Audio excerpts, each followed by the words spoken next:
It's time for Dodger Baseball. KTLA Sports presents Los Angeles Dodger Baseball. Live from Arlington, Texas, the Dodgers take on the Texas Rangers. Hi, everybody, and a very pleasant good evening to you, wherever you may be. Welcome to Texas. The Dodgers and the Rangers in the first game of a brief two-game series. They split two at Dodger Stadium. The Dodgers were idle yesterday while the Giants won. The Giants are idle today while the Dodgers try to win. Going into the game, the Dodgers leading San Francisco by 2. Meanwhile, Texas going through the motion. They won the American League West last year, but they're buried 11.5 games back at Seattle, and what they're doing now is going through their paces, examining players for the future, and also looking at some rookies. That's just the kind of a team you don't want to play in a pressure-packed pennant race, because for Texas, they can do really anything they want. For the Dodgers, the one thing they can do down here is rest Mike Piazza. He's in the lineup, but he is the designated hitter. The pitching tonight, Hideo Nomo. The last time he took the mound in Arlington was for the 1995 All-Star game. Left-handed Darren Oliver, trying to win his 12th, trying to make it 5 in a row, trying to become just a couple of left-handers who have won 15 in Texas history. Kenny Rogers and John Matlack come to mind. We'll get to the starting lineups. We'll have it all coming up for you right after this.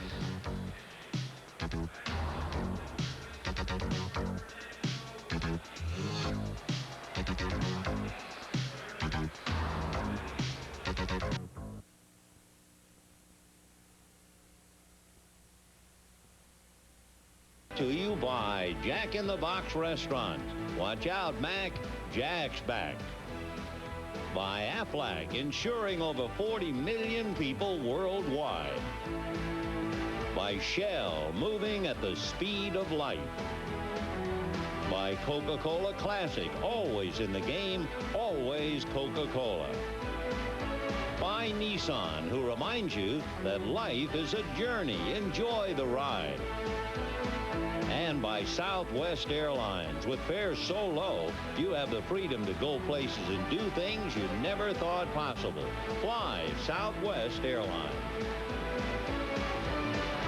It is a typical night in Texas this time of year, especially in the Dallas-Fort Worth area. The temperature at local time about 7:30.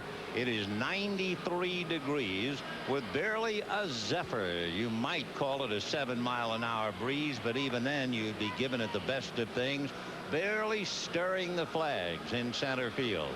So the forecast hot and muggy, and so what? Prospects of a good ball game. The Dodgers and the Texas Rangers. The Dodgers, as you know, 2 games in front of the Giants. The Rangers buried 11.5 games behind Seattle. As Johnny Oates, who once upon a time was a Dodger catcher, way back in 1977, 78, and 79. And, of course, the Dodgers won pennants 77 and 78, only to lose in the World Series. But John was a vital part of those years, and it's great to see him again as the manager of the Texas Rangers. 2 other fellas with Dodger experience in the Texas lineup. Tom Goodwin, the center fielder, was with the Dodgers, and, of course, relief pitcher John Wetland. Here's the way the Dodgers stack up, with Eric Young, Otis Nixon, and Mike Piazza, the DH. Karras, Mondesi, and Zeal. And then picking up the bottom 3, Gagne, Prince, and Lewis. Darren Oliver, 6'2", 210-pounder. He'll be 27 in October, and he's on a roll. Oliver pitching very well, and it might be a miserable year for most of the club, but not for Darren. With a 5-game winning streak and a perfect 5-0 in his last 7 starts. He has allowed 3 or fewer earned runs in more than half of his starts and 11 of his last 14. Breaking ball, but he's behind 2-0. The last left-handers to win 15 games here, Kenny Rogers, John Matlack, and Frank Tanana. And Darren trying to win his 12th. On the inside corner, EY perhaps trying to nurse a pitch away from Dan Morrison, the plate umpire, but he wouldn't buy it. And the count 2-1. Big chopper to the hole, backhanded there, and the throw by Benji Gill takes care of Eric Young. One away. That's one thing that Johnny Oates has really not seen a lot of fine plays. Benji Gill has had a very tough year defensively, as have the Rangers. Gill, for instance, has made 18 errors, although he makes a good play here. The Rangers have made 101 errors for the year, and that's too many, more than any other Johnny Oates club ever made. Ball one to Nixon. A couple of Dodgers have faced Darren Oliver. Nixon is one of them, and he has done well. 5 hits and 14 at bats against Oliver.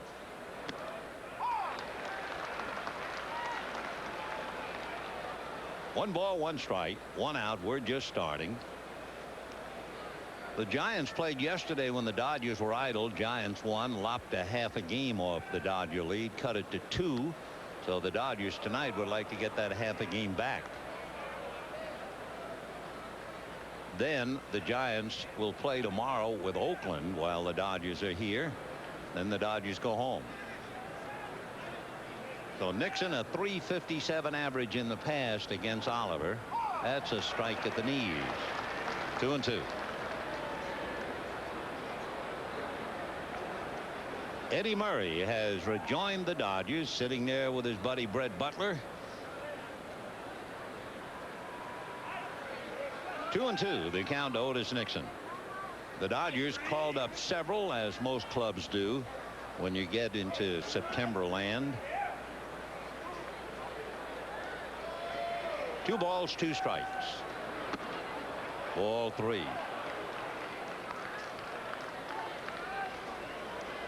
When we have a minute, we won't do it now, but we'll try and show you the ballpark. A new and very interesting plan. Line drive base hit. So Nixon is still hitting Darren Oliver, and he's going to go for 2. And Rusty Greer, who's been bothered by a bad back, makes a very poor throw into the infield. The Dodgers know all about Rusty and about how his back is hurting him. So Otis Nixon just takes the extra base on him. And now the designated hitter, Mike Piazza, coming up. For the Dodgers, a little happy about interleague play tonight and tomorrow. A chance to give Mike some time off. DH tonight, DH tomorrow, rest on Thursday, and he will not have to play until Friday night against Florida. And he goes the other way. They're going to wave Nixon in. Alex Diaz's throw is way offline. Down to second goes Piazza, and the Dodgers lead 1-0. We were telling you that this is a very poor Texas defensive team.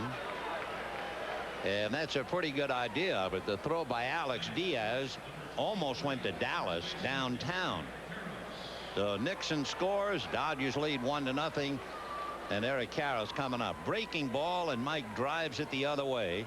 And watch this desperation heave by Alex Diaz. It's not anywhere near the place. Oliver over there to back up. So Diaz makes a poor play. He had a poor throw by Rusty Greer in left field. And the batter Karras trying to pick up Piazza. Piazza, by the way, with that base hit, adding to his credentials. He has 98 runs batted in.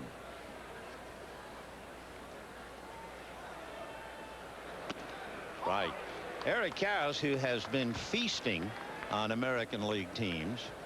He has 10 home runs in 14 interleague games, and in his last 3 games American League, posting Lou Gehrig numbers.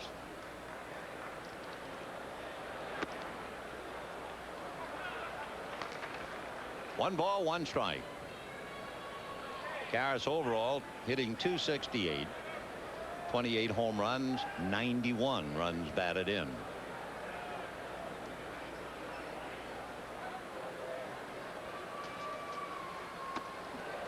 Boy, that fastball in at the knuckles. Ball 2, 2-1.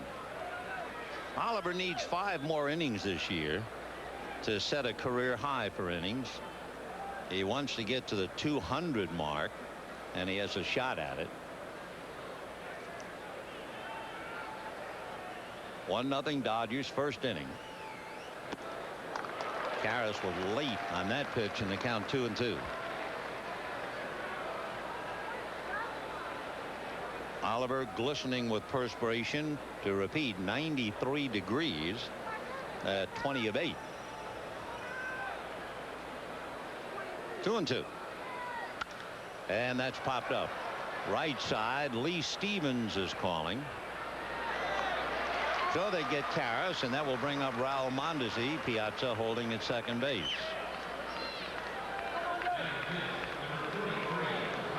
Raul Mondesi coming up. He has never seen Darren Oliver. The Dodgers facing a left-hand starter on the road. That's usually bad news. The Dodger record against left-handers on the road: 9 wins, 14 losses. Dodgers home, remember, Friday night with Florida. Big 6 games coming up. 4 with Florida, 2 with Atlanta. Ball 1.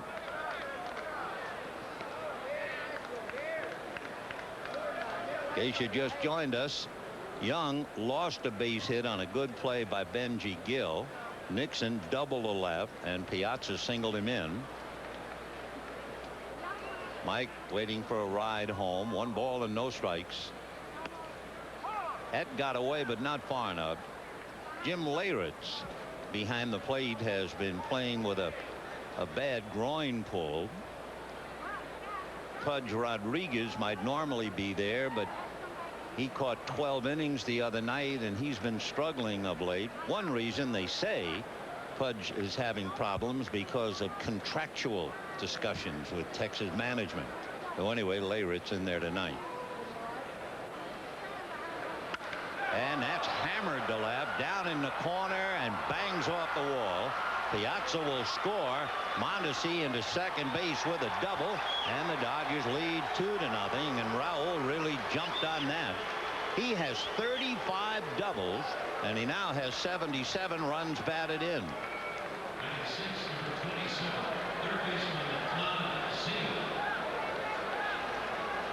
So Mondesi hammers it. That might have gone out at Dodger Stadium, but because of the high wall in left field, it's a double. At Dodger Stadium, that thing would have been in the bullpen. So the Dodgers 2 runs, 3 hits, and Todd Zeile coming up.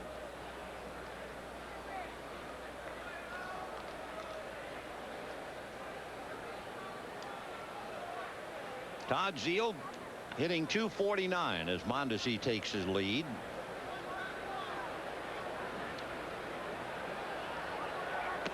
Looks at a strike. 0-1. Todd with 24 home runs, 71 runs batted in. Dodgers leading 2-0. You're in the first inning.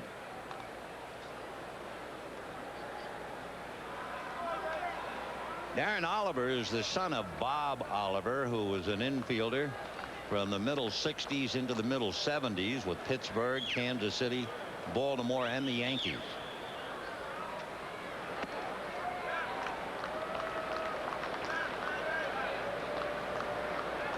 So young Darren being pushed around a little bit. 2 doubles and a single, good for 2 runs.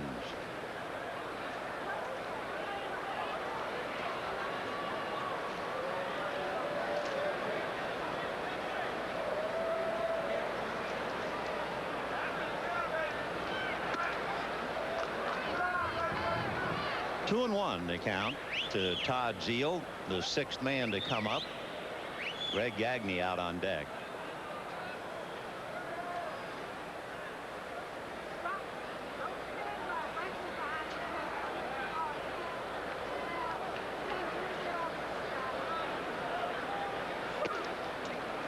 So he's behind Zeile now, 3 and 1.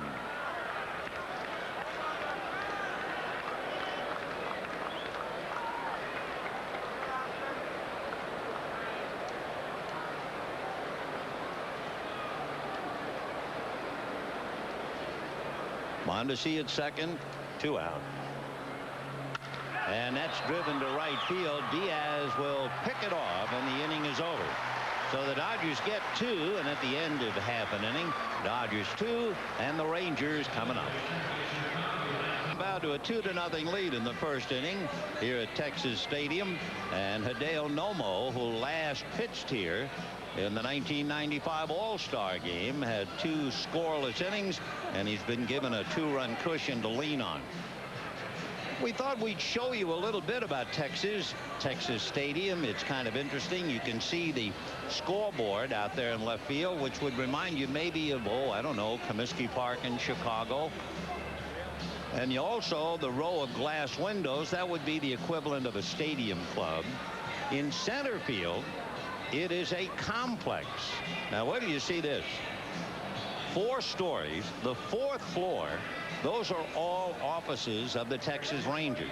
But then below the 4th floor, 3rd, 2nd, and 1st, they are suites, office suites, which can be used to entertain clients. For instance, there is a hairstylist calmly, quietly going about her business as the Dodgers try to trim the Rangers. Tom Goodwin, a former Dodger, takes a strike. There's an orthodontist office out there. Plenty of lawyers are out there. And, of course, plenty of spectators. There's a base hit into left center for Tom Goodwin. Oh, one other thing. When you look out at all those elaborate offices and suites, one of them, it's somewhere underneath the sign on the right, maybe the 3rd floor. One of those belongs to former Dodger pitcher Don Stanhouse, and as everybody reminds him, the Dodgers paid for that. Troy Aikman, the quarterback, had a place here, and Nomo's place is going to be in jeopardy in a moment. He has given up singles to Goodwin and Cedeno, and with nobody out, Greer, Gonzalez, and Stevens coming up. So a rude awakening for Nomo to let him know it's not 1995 in the All-Star game. It is 1997, and he is struggling. Nomo, with a record of 13-10, now gets into the deep water. Rusty Greer, Juan Gonzalez, and Lee Stevens. As we mentioned, when he was going after that base hit, Greer has had a sore back. In fact, they finally sat him down for a little while. Fouled off. Rusty hitting .325 in pursuit of Frank Thomas to try and win a batting crown, but Thomas figures to breeze ahead of him. Big chopper. Karras has to back up and feed Nomo, and the runners move up 90 feet. So Greer, a 3-1 out. Cedeno takes second. Goodwin goes to third. And with 1 out, the batter will be Juan Gonzalez.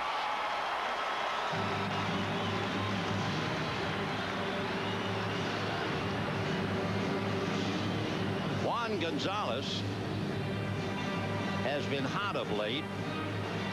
He is the big man with 105 runs batted in. First base open, but he also would represent a go-ahead run. And on deck, Lee Stevens.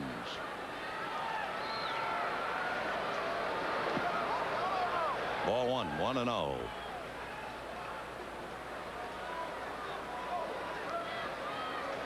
So Nomo given a 2-0 lead, and it's in jeopardy immediately. Second and third, 1 out.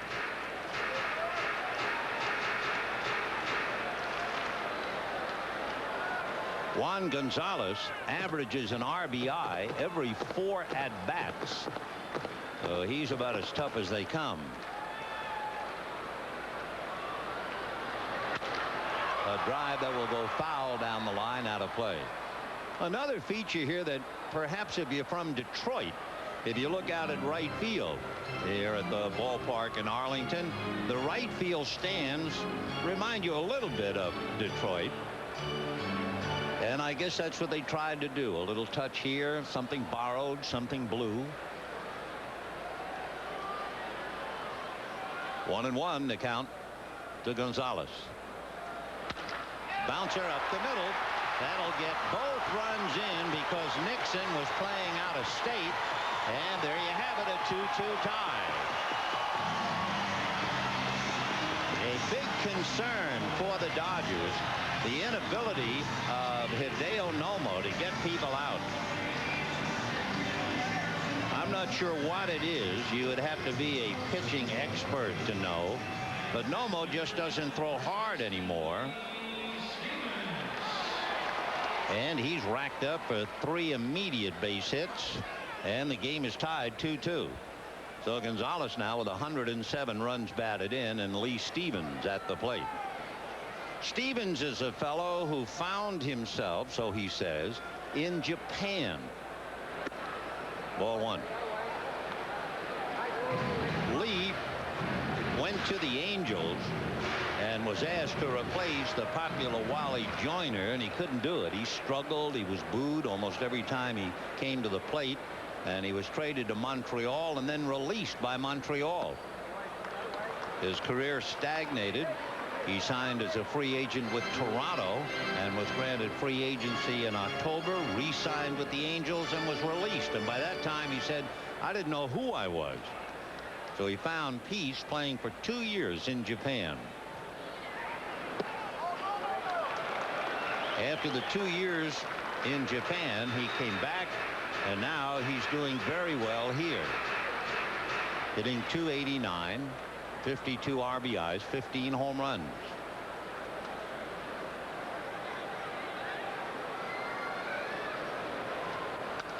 Foul back.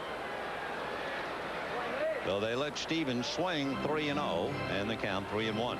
So the Dodgers had Nixon double, Piazza single him in, and Mondesi double home Piazza. And the Rangers come right back with 3 base hits to tie it up. 3-1. And that's a drive in the gap. Moving over and ready to pick it off is Darren Lewis. And back to first base goes Gonzalez. So 2 down, and Jim Leyritz coming up. Leyritz has done a good job since coming over to Texas from the Yankees. One thing that he has done, he has shown a very good eye at home plate. He's walked 22 times in his 27 games. So you've got to give him a strike. He has also done a very good job in handling the pitching staff. He pops his foul, and it will go out of play. 0-1. Leyritz was saying that before he was traded, he got into a slump in Anaheim. He started swinging at more pitches out of the strike zone because he was so frustrated. There were no runners in scoring position. He apparently has settled down a bit here.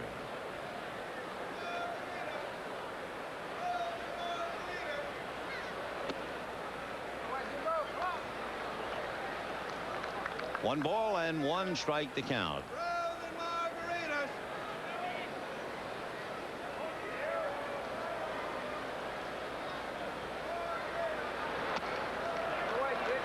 Two and 1. So Nomo struggling. This game being sent back on television to Japan on NHK and also Tokyo Broadcasting System. Big chopper up the middle. Ewai backhands and takes it to the bag, and the inning is over, and it was quite an inning. Each side picks up 2, and at the end of an even, they're dead even. Jaime Jarrín and Rene Cardenas bringing you all the action in Spanish on the KTLA secondary audio program channel and on KWKW radio 1330 AM. Muy calor.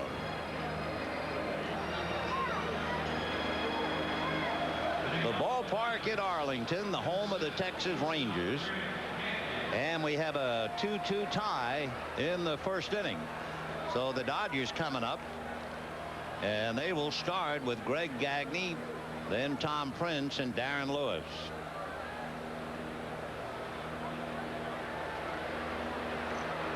Gagne hitting .263 and a comebacker back to Oliver. Just like that, one pitch, one away. For the Dodgers so far in interleague play, they have won 9 and lost 5. They've split 2 with Texas. And the batter is Tom Prince.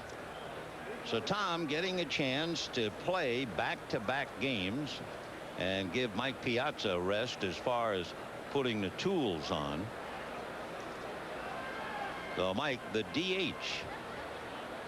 That's right. Fastball at the knees.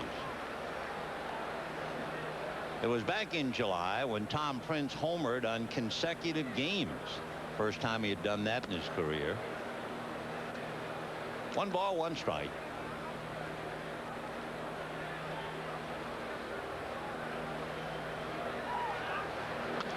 No reflection on Tom. What it really is, it points up the importance of Mike Piazza. In the 20 starts that Tom Prince has made, the Dodgers have won 8 and lost 12.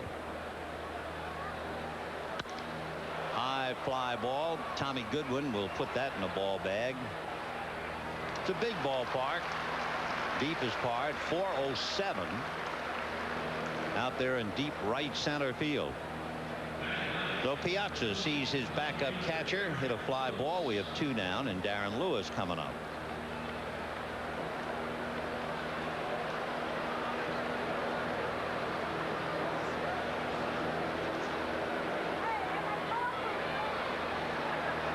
Darren has hit in 3 of his 4 games with the Dodgers. Had a couple of hits in his debut. Ball 1.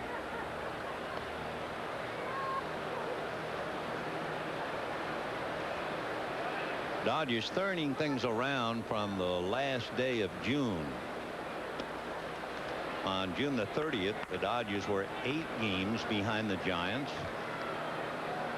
Tonight, September, they are 2 games in front.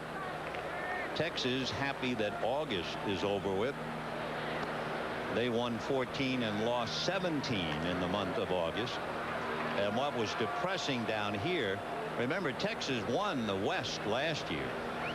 This year, a bad August was the 4th consecutive losing month for Johnny Oates' team. And for Oates and the Rangers, they thrive on the home run. They've hit 152 of them. That's just right. When they don't hit a home run, they lose better than 4-1. Their record in games where they fail to hit a home run, only 9 wins and 34 losses. Now back. 3-2 to Darren Lewis. Eric Young on deck.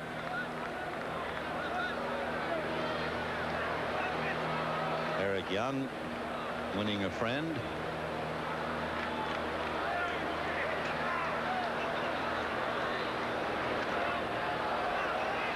Oh, Darren hanging tough against Darren Oliver.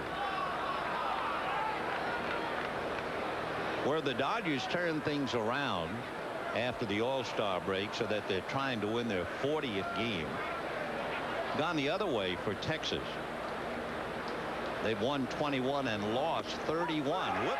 Strike 3 call when Darren was on his way to first base. And at the end of an inning and a half, a 2-2 tie.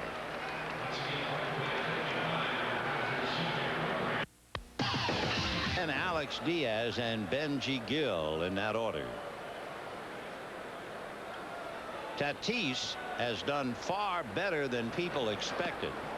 Off speed, ball 1. First of all, he jumped from Double-A to take over after veteran Dean Palmer was traded.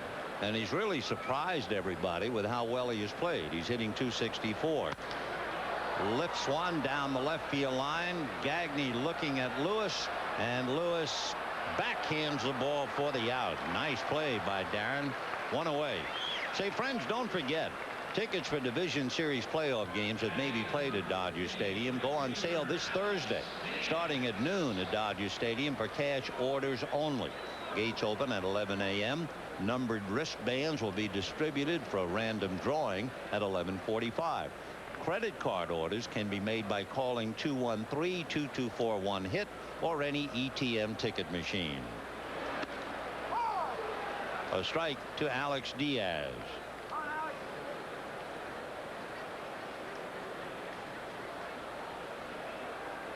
Alex Diaz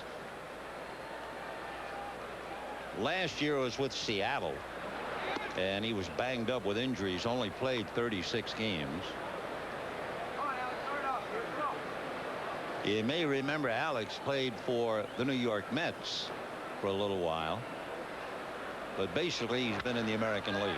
Ground ball to the hole. EY is on it. So 2 down in the second inning. We have a 2-2 tie, and Benji Gill coming up. Benji Gill has a lot of talent, but he also makes a lot of errors.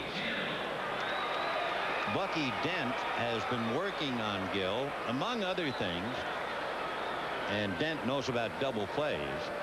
When Gill handles the ball at second base, he doesn't have his throwing hand near his glove when he makes the catch. That means he wastes time bringing his hand up to the glove to get the ball to throw to first. And Bucky says, no, you can't do that. That's why you're missing double plays. And not only is he missing double plays, but a lot of times in his haste to make a double play after taking so long to throw, he throws the ball away.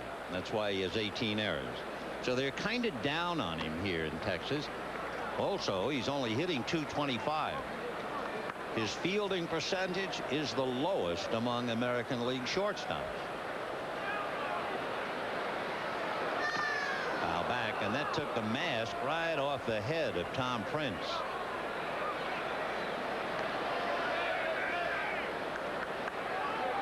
Watch this.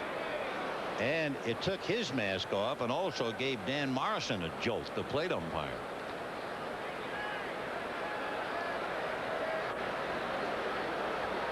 Two and one. That's a strike. The other thing about Benji Gill, they say, is when you chew him out, he kind of folds his tent instead of rebounding from the criticism. And they might have a few words on that pitch. Nomo finally gets a strikeout, and at the end of 2, we have a 2-2 tie. The game is being broadcast on NHK and TBS back to Japan. The announcer is Naoki Morinaki. He's on the right, and a very famous former player on the left. We'll show you his picture again. A former pitcher, Naoki Takahashi, who among other things pitched a no-hitter over in Japan. It's about 10:10 in the morning Wednesday, so I'm sure they have a pretty good audience.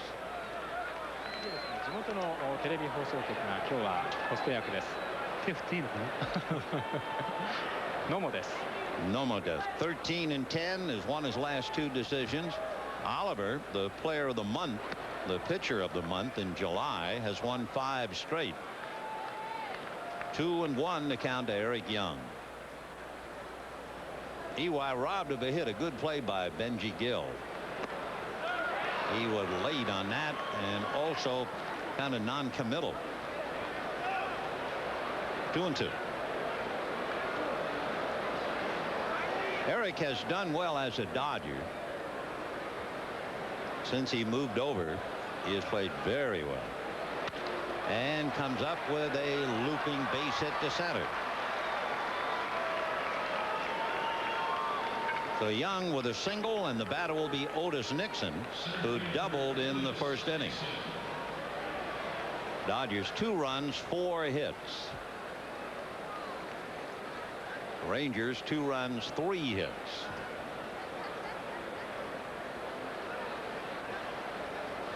Otis double to left in the first inning.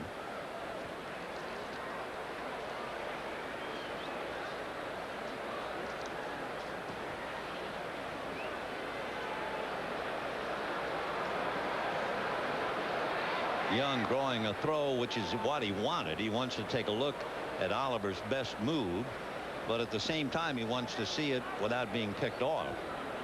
Usually what a base runner is looking for is one telltale sign. Maybe it's Oliver's left heel. Maybe he lifts it, or maybe maybe he toes in before he pitches or comes to first. They're always looking for that tip off. Oliver has a very nice easy delivery. His fastball is somewhere around 87. And a hard breaking curve, and those who see him a lot say he has about the best changeup in the American League.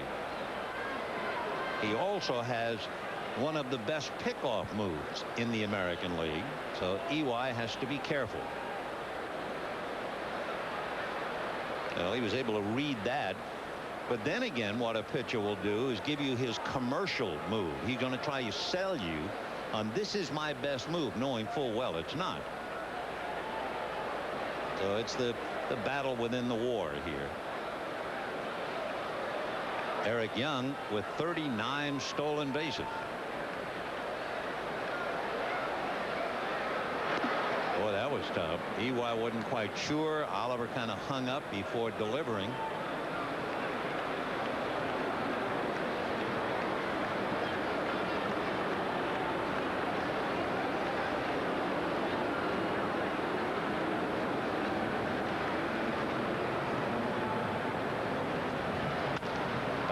Down the line, out of play.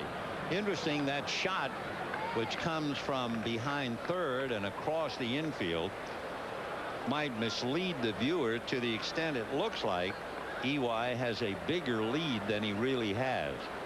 Looks like he was way past the mound in his lead, but upstairs looking down, it was a pretty conservative lead. So Young at first, nobody out. That's certainly not much. And the bunt, and who's going to cover? Nobody. So Otis Nixon gets it down. Lee Stevens was quicker than anybody else to get to the ball, but no one could get to the bag.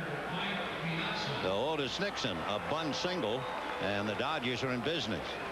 Oliver started after the ball, but Nixon's going to outrace him. The second baseman, Cedeno, couldn't possibly have gotten there in time. So Nixon gets himself a base hit, and the Dodgers now first and second, nobody out. Nixon is 2 for 2. Mike Piazza single to right. He hit a breaking ball and went to right field in the first inning to drive in the run. So he gets a fastball to move him off the plate. Ball 1. Dodgers 2, Rangers 2, top of the third.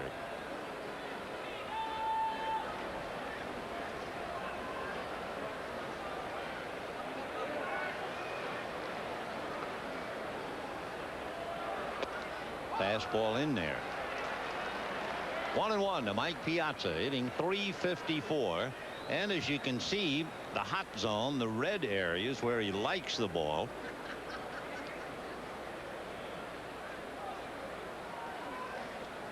One ball, one strike. And he drives it to center, but Goodwin is there. Young will tag up and hot-footed over to third. So Piazza lines out to center, advancing Young. Puts runners at first and third. One out, and the batter will be Eric Karros. Now, of course, Goodwin or Oliver has to worry about Otis Nixon. Nixon, since coming over, has stolen 5 out of 7, and Eric Karros checks in. Karros popped out in the first inning to Lee Stevens.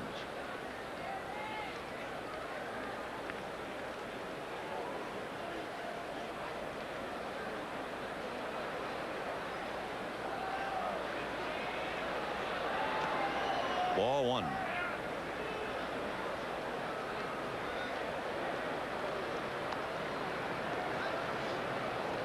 Joe Amalfitano heard somebody holler from the far corner of the Dodger dugout. That's why it whirled around like that. Dodgers home Friday night with Florida. EY at third, Nixon at first. You wouldn't expect the Dodgers to put any kind of a double steal on with Eric Karros at the plate, but you can bet that Texas is thinking about the possibility.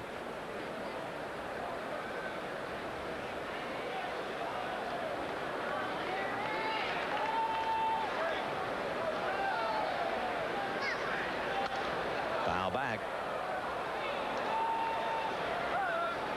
The luxury boxes here at the ballpark at Arlington are directly above us. You can see the windows glistening looking down the right field foul line.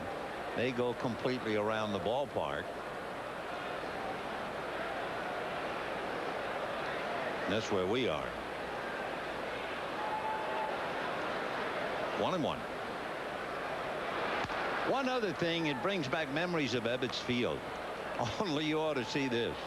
Ebbets Field was famous for a sign in right field that said, "Hit this sign, win a suit." And it was ground level. How about this one? Hit it here, win a free suit. It's only 501 feet away. Maybe a space suit.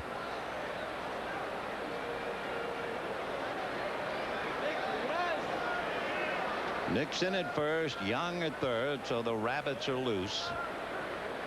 2-2, top of the third. There goes Nixon, and it's popped in the air. Foul. Lee Stevens coming over, but it's doubtful. And it will land in the first row behind the Rangers dugout. Somebody brought a net, but didn't come in play yet.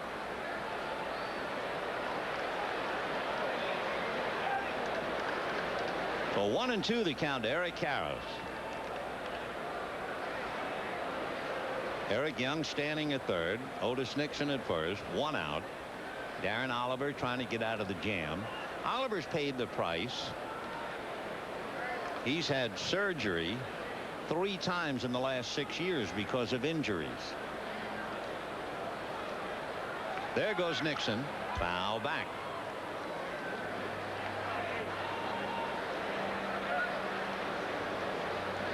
So 1-2 the count to Eric Karros.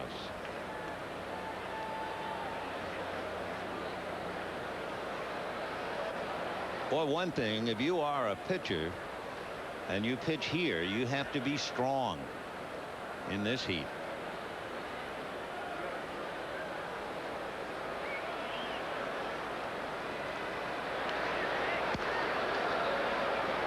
Oliver listed at 6'2" and 200. I would think it's a battle to hold on to that heat and wait at the same time.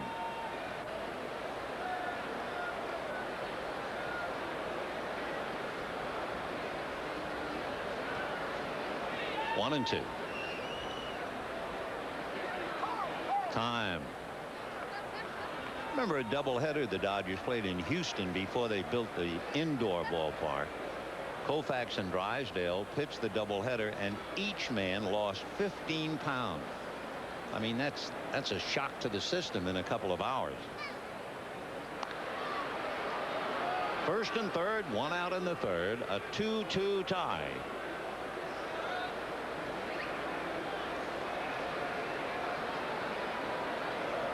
Young singled up the middle. Nixon a bunt single. Young took third on the fly ball by Piazza. Looked like he turned that over. It seemed to sail away almost like a screwball. And the count 2-2. With Karros up there, the thought has to cross your mind. Though we'll tell you, Oliver has allowed 25 home runs. Little ground ball to the right side. They got a good chance to get 2, and instead they throw it away. And that has been the plague for Johnny Oates. Instead of an inning-ending double play, Domingo Cedeno throws it away. 102 errors for the Rangers. The Dodgers say thank you very much and take a 3-2 lead. I mean, this was an easy double play, and he wasn't close to Benji Gill, and Nixon was driving Gill out of there trying to break up the double play. So the Dodgers get a huge break.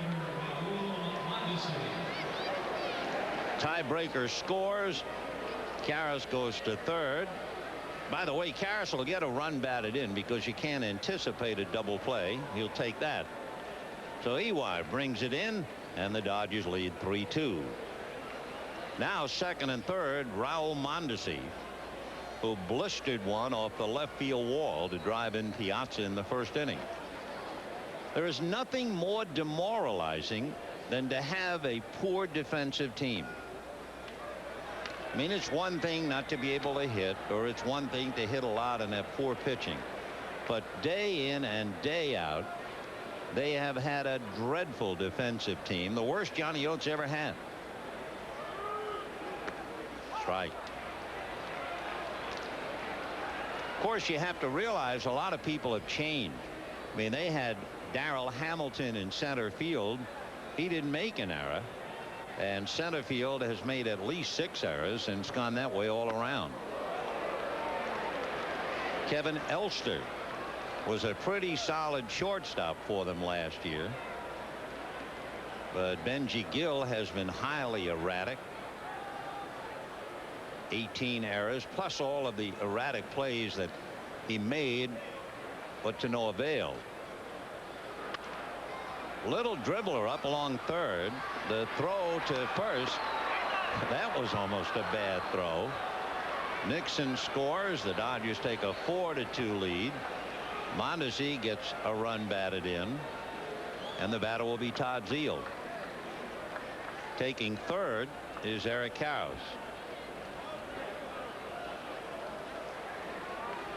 Not only does the poor defense shake the confidence of a team, drive a manager up the wall, you can imagine what it does to the pitcher. I mean, Darren Oliver's out here sweating like a mule, pitching well, and he's being killed by his teammates. So the Dodgers lead 4-2. Strike to Zeile.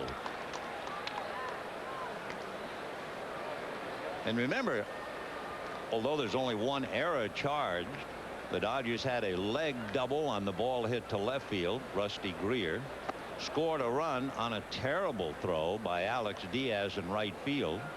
Now get 2 gift runs on the bad play by Domingo Cedeno. 1-1.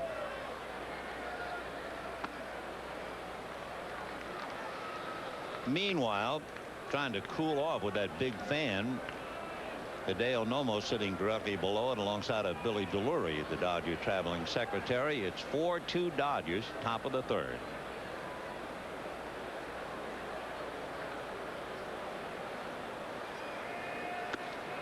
Inside corner, 2-2.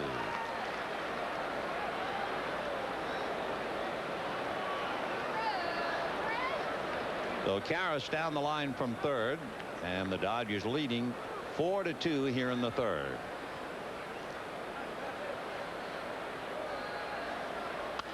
Foul back.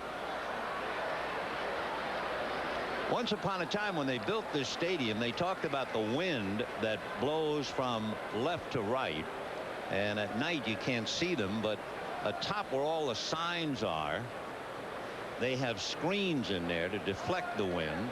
Otherwise, it'd be almost impossible to hit a ball out to left or left center. That's hammered down the left field line. Fair ball. So Karras will score. Zeile will have a double, all because of the error on the double play ball to Domingo Cedeno. The Dodgers have scored 3 times in the inning.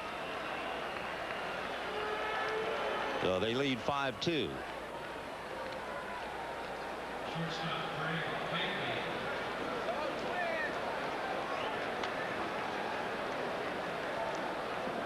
Dick Bosman, the pitching coach, going out, I think more to console his pitcher than to instruct. Zeile doubling in the run. Down in the bullpen, Eric Moody is throwing, but gee, what would they take Oliver out for? He's pitched well. A bunt single, and then that killer error. Then they got what should have been the 4th out. It was only the 2nd, and then Zeile doubles in an additional run. So Dodgers lead 5-2 in the third. Here's Gagne. Hit the ball hard back to the box and bangs it to left. Let's see what they do with Zeile. They're going to send him in on Greer, and Rusty can't get it to the plate. Gagne into second. There they do it again as Fernando Tatis throws it into center, and this crowd is sullen and downright mutinous.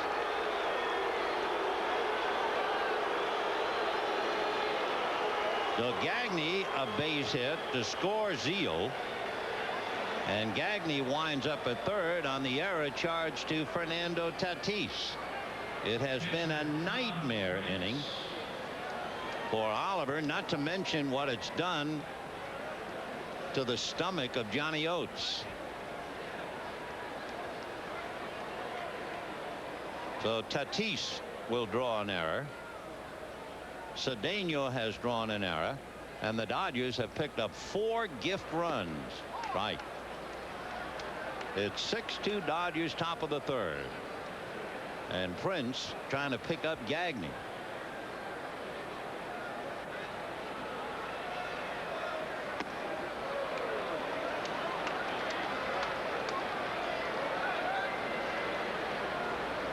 So Oliver with a 5-game winning streak, but boy, that's that old cartoon. We have met the enemy and they are us.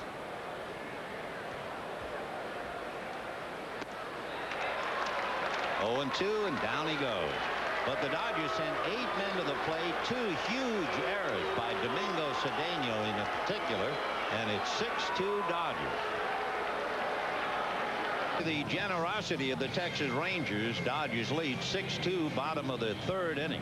On this day in baseball history, back in, well, just last year, Mike Greenwell set a major league record, 9 RBIs, including the final one with a 10th inning single. Red Sox beat Seattle 9-8. A strike. All Greenwell did that historic day, he had a 2-run home run, a grand slam, a 2-run double, and a single. Goodwin fooled by that splitter.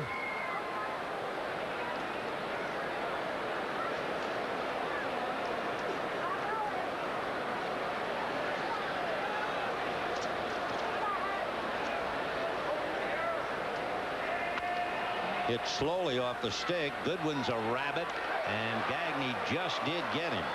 The Dodgers know full well how fast Tommy Goodwin runs.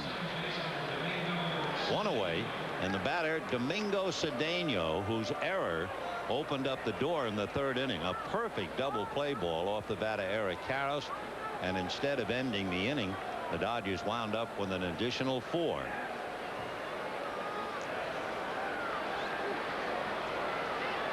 Cedeno's made 16 errors at second base. Fly ball going foul. So you talk about a ball club's strength up the middle. And there's a hole around second base with Texas that would sink the Titanic.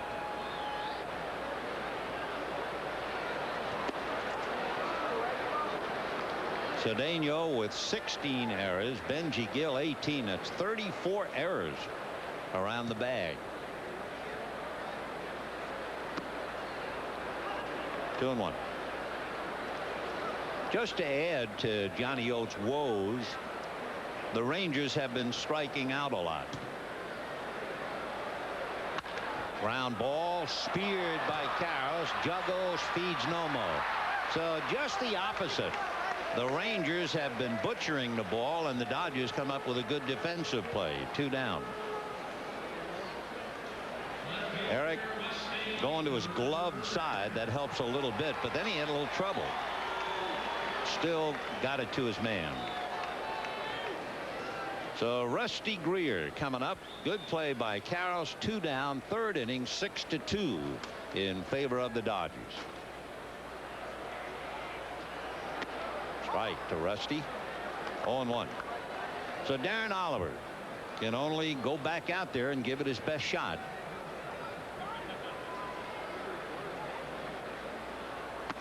Greer started 131 of the Rangers' first 135 games, and Johnny Oates decided he better sit him down.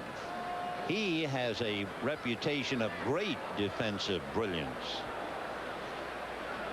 They will always remember Kenny Rogers' perfect game here 3 years ago, and Rusty Greer making a diving catch of a line drive off the bat of Rex Hudler. Foul back.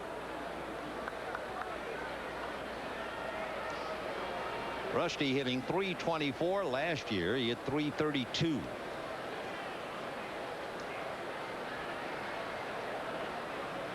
.23 home runs, 74 runs batted in. Last year he had 100 ribbies. Towering fly ball in the right field corner goes Mondesi, out of our view. And from the looks of things, he caught it.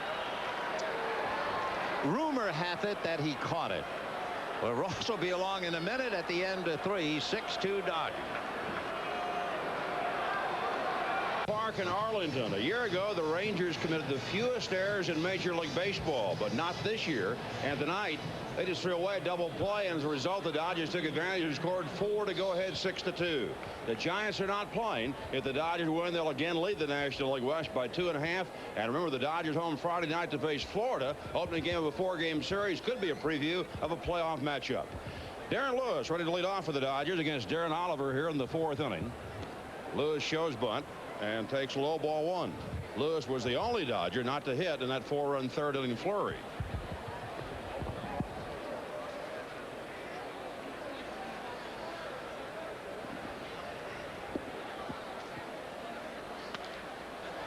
Lifted to right field. Diaz has a play, and that's the first out. Eric Young coming up. He grounded a short to open the game, then singled and scored in the 3rd inning. Darren Oliver has the best stub among the Texas starting pitchers. The changeup is his #1 pitch. He was so consistent last year, he did not lose consecutive starts all year. And they say he's working very well with Jim Leyritz. A bunt by Young. Good bunt. Oliver better hurry. And he still got Ewald. Nice play. Oliver took his time and got his man. 2 out in the 4th for Otis Nixon. He has doubled and beaten out a bunt for a base hit and scored a couple of runs.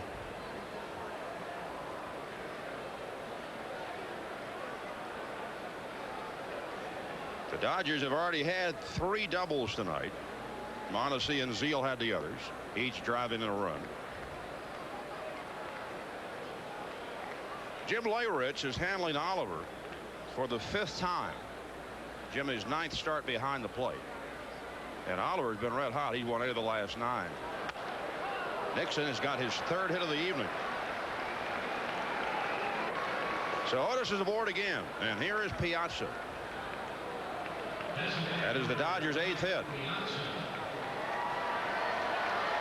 Piazza came up with his 98th run batted in when he singled home Nixon in the 1st inning. And then lined to center in the last inning. Piazza is saying before the game he is delighted to have some time off. Last night, tonight behind the plate, tomorrow night, Thursday will be a day off. He takes a strike. 0-1. Piazza has sagged the last couple of years in the month of September. So Russell happy to give him some nights off as a catcher. And Mike asking for time.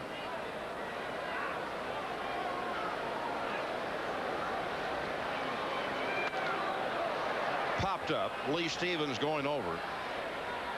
Reaches in and didn't get it.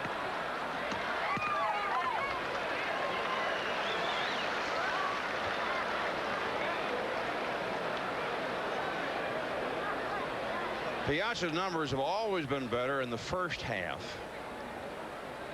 And as you see, slightly under 300 in July and more than that in September and October. Mike says Thursday is his 29th birthday, and it's the first time he's had his birthday off that he can remember since turning pro. He wanted to thank all the Dodger fans for the nice gifts they've already sent him. Mike today voted the National League Player of the Week.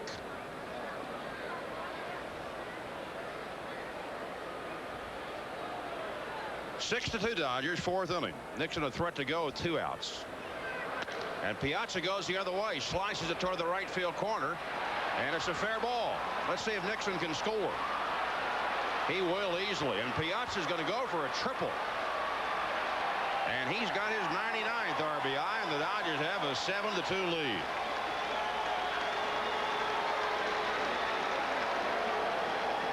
Is that his first triple of the year, you ask? Yes, he says affirmatively. It certainly is. I don't get many. So Piazza going with the pitch and driving it down in the corner. Diaz had trouble fielding the ball. Nixon scampered home easily from first base. And Piazza, realizing he had a chance for a triple, went for it and is in there. Here's Karras taking outside, ball one. Eric has popped up and then hit the ball in the third inning. It could have been an inning double play for Darren Oliver and kept the 2-2. Instead, the Rangers botched it and the Dodgers went on to score 4 runs. Oliver took a little off with that changeup. 1-1 to Karras. Nixon then has scored 3 runs tonight in 4 innings. Still runs pretty well for a guy 38.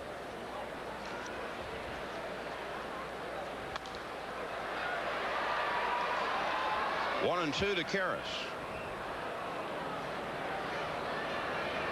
The Rangers have been a disappointment with the talent they have. Remember, they won the West last year in the American League. Got John Wedlin. They've had a lot of injuries, but nobody expected them to be 9 games under 500 this late. Eric Moody's up for the 2nd time in the Texas bullpen.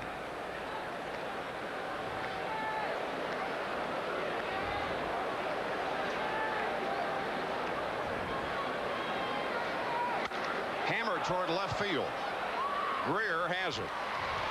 And Eric hit that ball hard. Dodgers get another run on 2 hits, leave a man, and through 3.5 innings, Dodgers 7, Rangers 2.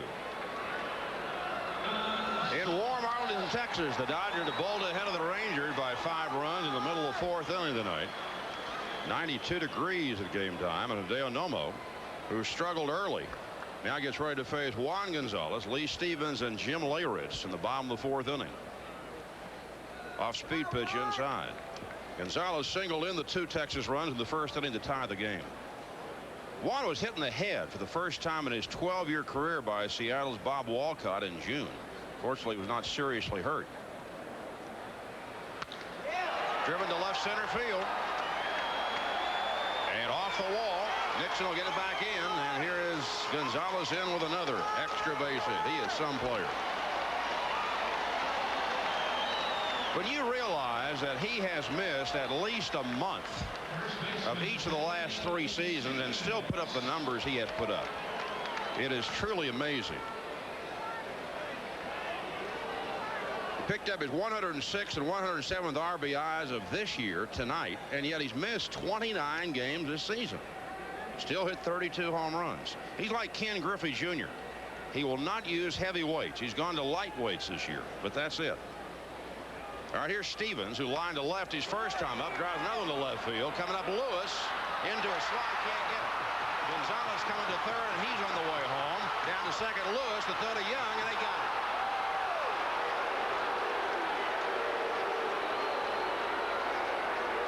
Rangers get their 3rd run, and Stevens is cut down as Gagne hustled.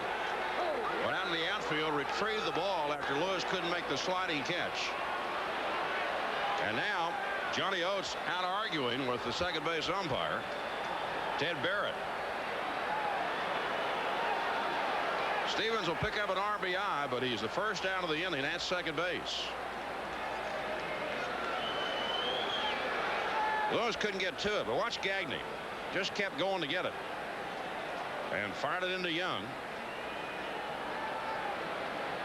And Eric with a swipe tag. Out.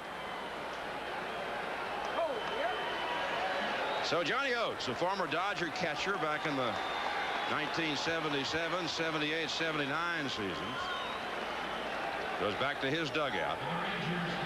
And here comes Jim Leyritz.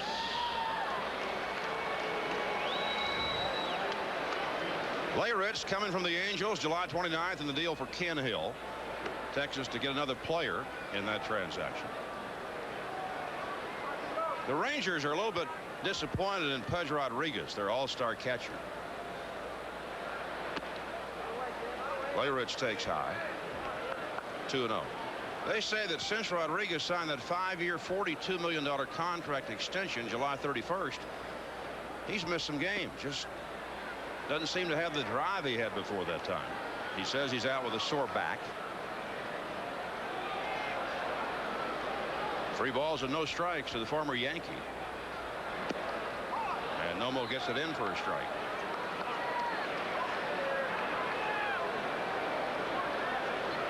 Nomo working quickly. And he walks Layrich. So man first, 1 out, and Fernando Tatis coming up. He fouled out to left his first time up.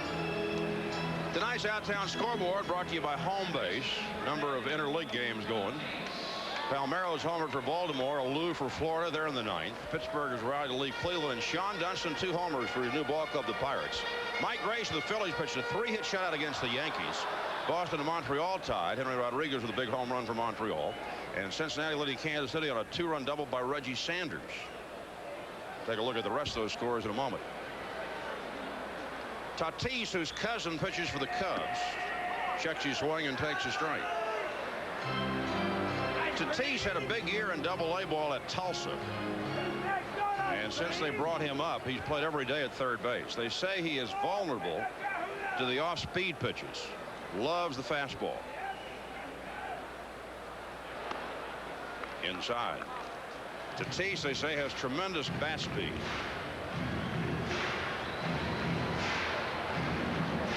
He had 24 home runs this year to lead the Texas League. 1 on, 1 out, 7-3 Dodgers, bottom of the 4th. Fork ball swung on and missed. Nomo has only 1 strikeout, and that was the number 9 hitter, Benji Gill, in the 2nd inning. The walk to Layrich, his first tonight. Hideo just has not been the same pitcher since he got hit by that line drive off the bat of Scott Rowland about 5.5 weeks ago at Dodger Stadium. That's hammered to deep left center field. Nixon back at the wall, has it. Long 2nd out. Tatis had hit 3 home runs in his first 35 at bats for the Rangers, and he almost hit that one out. Diaz coming up, and we'll conclude the scoreboard. Roger Clemens gave up 6 runs in the first inning, 3 innings tonight in New York, and he's down to the Mets. Denny Nagel has one of the Braves' 3 homers, and he's pitching a shutout against Detroit. The Cardinals have gotten home runs from Mark McGwire and Ron Gant leading the White Sox. Darryl Cobb going for his 18th win, and Houston leading Milwaukee. And the Cubs are rallied to lead Minnesota after the Twins pitcher Bob Tewksbury singled in a run. Diaz, who bounced to second his first time up, rolls it foul. There's a huge sign in the Rangers clubhouse here which reads, "Your worst day at the ballpark is better than your best day at work."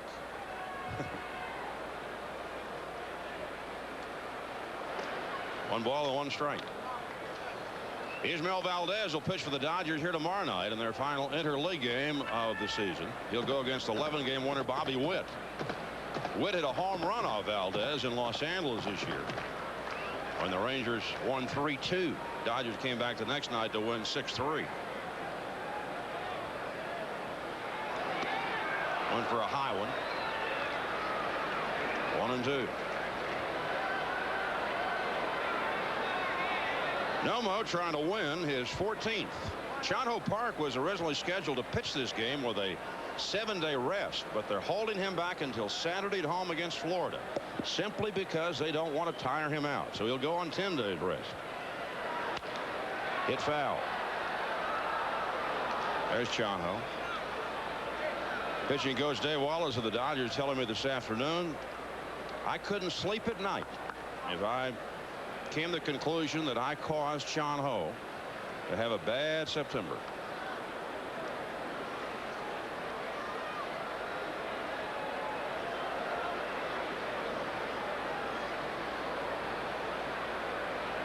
One-two pitch. Chopped out to Gagne. He'll give it to Young. And that'll do it for the Rangers. They get a run on 2 hits, leave a man. And at the end of 4, Dodgers 7, Texas 3. Explore the wonders of the internet and experience a tour of the Dodgers award-winning website this Friday when the Dodgers host the Florida Marlins on Dodgers.com night, presented by Yahoo Los Angeles. 5 lucky fans will also win desktop computers, compliments of Micron Electronics. For tickets, call 213-224-1-HIT. The Dodgers have driven Darren Oliver to cover. He gave up 7 runs, 4 of them earned, and 9 hits in 4 innings. Struck out 2, didn't walk anybody. And Eric Moody, who was recalled by the Rangers for the 3rd time this season today, after spending much of the year at Oklahoma City, comes on to pitch. Moody, 6'6", talking to Jim Leyritz before facing Mondesi, Zeal, and Gagne.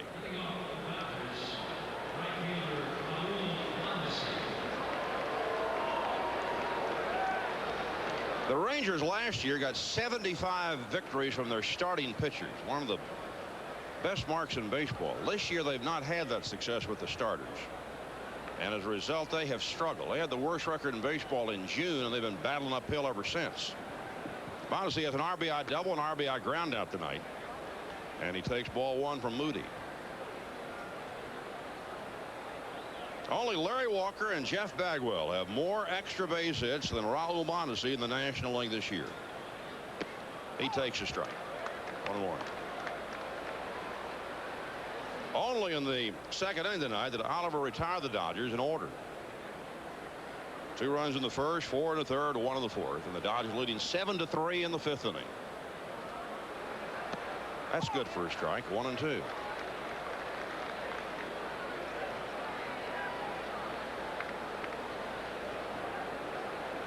Eric Moody, out of South Carolina, 24th round draft choice 4 years ago. Ball 2, 2-2.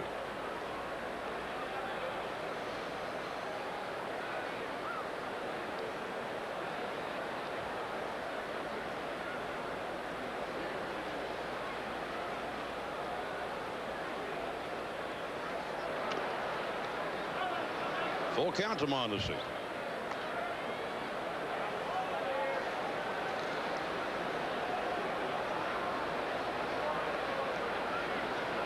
Mondesi's been a lot more selective this year. He's drawn 30 walks. Reaches for 1 and pokes it foul. Doubtful. Stevens over to take a look, and back out of play.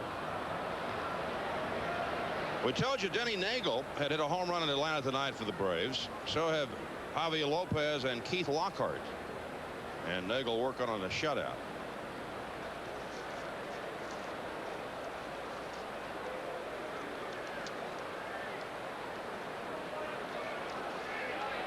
Three-two pitch. Another foul ball into the crowd. The Rangers have been averaging almost 38,000 per home day. Beautiful ballpark. Opened in April 1994. Cost them $191 million to build it.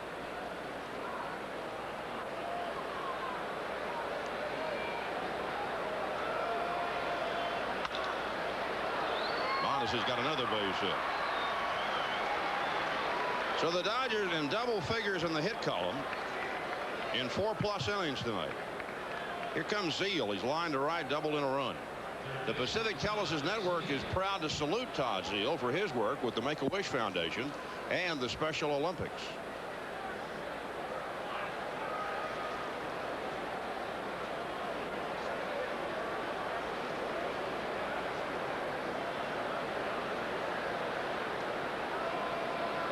The only Dodgers without a hit, Karras, Prince, and Lewis. And yet Eric hit the ground ball that caused all the problems for the Rangers and broke the game open in the 3rd. Should have been an ending double play with the game still 2-2. Instead, the error set it up, and the Dodgers pushed over 4. And then each team got a run in the 4th. Runner goes, and a bad throw by Leyritz, and Raul Mondesi, trying to become the first Dodger ever to reach the 30-30 club, now has stolen with that one. 29 this year. So he needs 4 home runs and 1 more stolen base to do it. Nope, never done in Brooklyn, never done in Los Angeles. And remember, Monty on the last road trip had a home run in New York taken away because of a rainout. 0-1 to Zeal, and Todd takes ball 1, 1-1. Hope you're making your ticket plans to be with us. It all begins Friday night when Jim Leyland brings the Florida Marlins to Dodger Stadium for a 4-game series. And then the Atlanta Braves come in for 2 after that. Zeal trying to go the other way. 1 and 2. Operators are standing by tonight to take your ticket orders. Area code 213-224, 1 hit. The Dodgers will see all the Marlins' top pitchers except Al Leiter as it now stands. Alex Fernandez, who won 17 games, will pitch Friday night against Ramon Martinez. We'll have that on Fox Sports West 2 for you. Saturday afternoon, Sean Hope Park goes for his 14th win against the unbeaten rookie Livan Hernandez, who's 9-0. The best start by a rookie in 47 years. Whitey Ford in 1950 went 9-0 for the Yankees to begin his career. Sunday afternoon, Tom Candiotti and Tony Saunders. Saunders has beaten the Braves 3 times this year. And Monday night, Adele Nomo and Kevin Brown. So Todd Zeal makes the first out here in the 5th inning. Mondesi stays at second, and here's Gagne. Gregg has bounced out and singled home a run. Dodgers leading 7-3.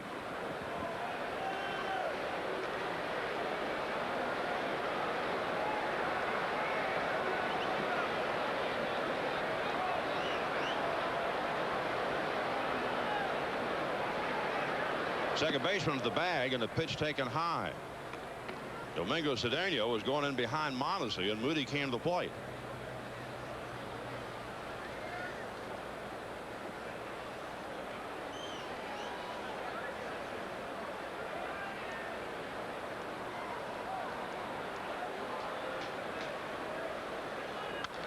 Lifted foul, out of play. 1-1. Brett Saberhagen made the start for the Red Sox in Montreal tonight. Had a 4-1 lead at one time. Move on to his 31st home run for the Red Sox. But Henry Rodriguez belted a 2-run shot for the Expos, his 25th. And then Brad Fulmer with a 2-run homer, his first in the major leagues. Gave the Expos a brief lead. John Valentin's home run tied it, and Saberhagen came out. 2-1 to Gagne. If the season were over tonight, the Dodgers would play the Marlins in the opening round of the playoffs. The first 2 games would be in South Florida, with the next 3, if all were necessary, at Dodger Stadium. Houston would open at Atlanta, playing 2 in Georgia, and then 3 at the Astrodome if needed. Gagne wanted to go, couldn't pull the trigger. 2-2. But we've got 3 weeks and 5 days to go in the regular season, so a lot of time and some good races. Really, the only race that's not close is the American League East, where Baltimore has a 6.5 game lead over the Yankees. 2-2 pitch. Line down the left field line, but foul. I'll tell you, that Dodger clubhouse in Arlington is packed to the gills. 9 players coming up from the minor leagues today. And somehow they found room for all of them. But it wasn't easy.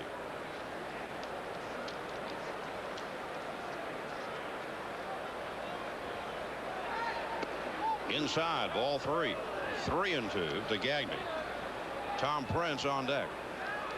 Eddie Murray's back. Paul Konerko, Eric Anthony, Henry Blanco, Adam Riggs, Wilton Guerrero, Wayne Kirby, Dennis Reyes, Mike Harkey.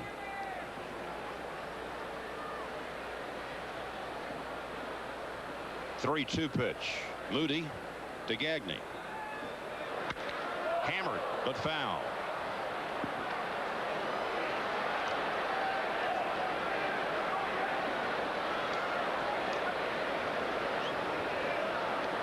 Both sides got 2 runs in the first. The Dodgers came up with 4 in the third. Each club scored a run in the fourth, and now we're in the fifth. 7-3 Dodgers. Mondesi at second base, 1 man out. Bonnie going to third. Gagne strikes out, and there it is. Number 30 for Raul Mondesi. Now he needs the 4 home runs, and he'll be there. Second strikeout of the inning for Moody. Mozzie got a great jump, and Jim Leyritz realized he had no play.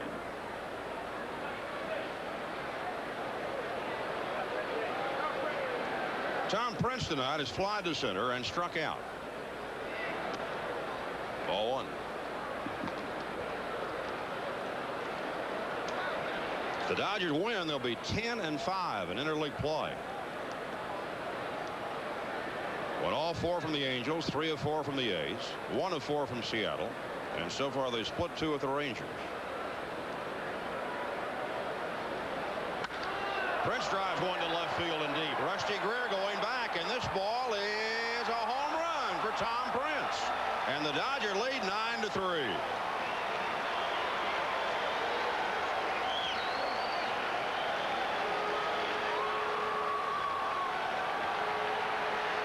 That's the 3rd homer of the year for Tom Prince. The likable backup catcher getting the chance to start with the DH rule in effect. For Tom Prince, the 9th home run he's hit in the major leagues. And he began with the Pirates back in 1987. Limited appearances to be sure, but still coming up on about 600 bats. So a big thrill for Princey, and the Dodgers had 2. And Darren Lewis takes ball 1.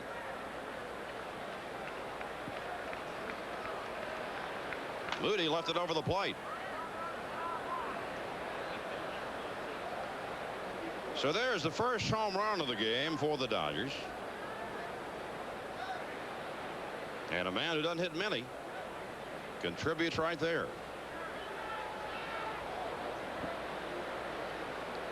Rusty Greer crashed into the walls around the American League 10 times last year, making sensational catches for the Rangers, but no chance there. Dick Bosman, the Texas pitching coach, out talking to Eric Moody.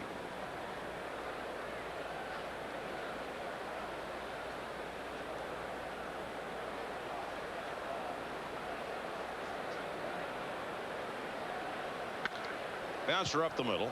Domingo Cedeno lets it get away from him. That'll be the 3rd error of the game on the Rangers. Johnny Oates saying, oh, what has happened this year? Mark McLemore, Texas's regular second baseman, is out for the season.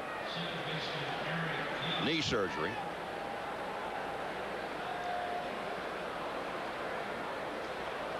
Eric Young's coming up for the 4th time in 5 innings. He has a single in 3 at-bats. A strike. The Dodgers already have 9 runs and 11 hits and lead 9-3.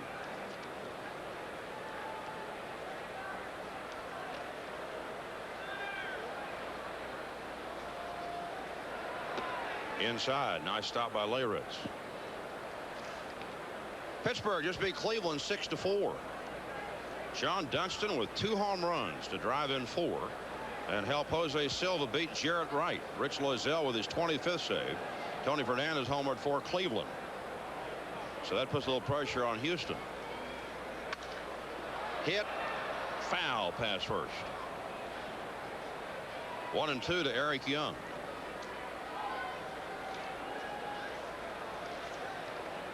Henry Rodriguez just hit his 2nd homer of the night, his 26th of the season, in the 8th inning.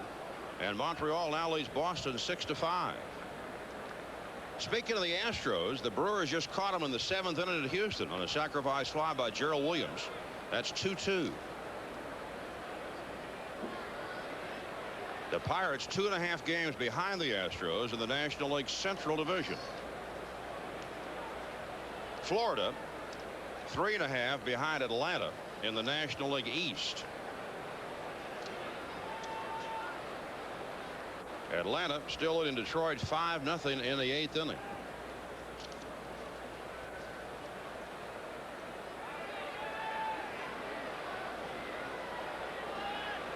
Florida's gone to the 10th at home, tied with Baltimore 2-2. All right, Young with a new bat, and he has got another base hit. On the way to third, Darren Lewis. The throw cut off, and the Dodgers continue their offensive assault at Arlington. Third hit of the inning. It should be over except for another Texas error. A dozen hits for the Dodgers. And the man who has 3 of them coming up now, Otis Nixon. Otis has doubled and had 2 singles, 1 a bunt, and scored 3 runs in the first, third, and fourth innings.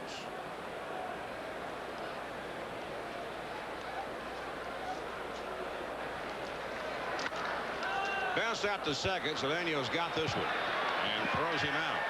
But the Dodgers get 2 more runs, 3 hits, another Ranger error, and 2 left at the halfway point tonight. 4.5 down, and the Dodgers leading 9-3. This copyrighted telecast is presented by the authority of the Los Angeles Dodgers Incorporated, which also employs the announcers, and is intended solely for the private, non-commercial use of our audience. Any publication, reproduction, retransmission, or other use, the pictures, descriptions, and accounts of this game, without the written consent of the Los Angeles Dodgers Incorporated, is prohibited. Benji Gill leads off here in the 5th inning. He struck out back in the 2nd.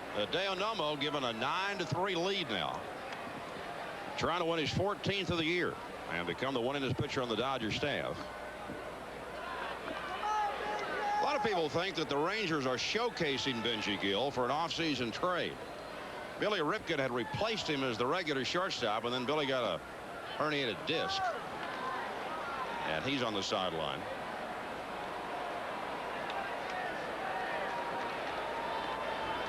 The 2-1 pitch. Driven to right field. Mondesi going back.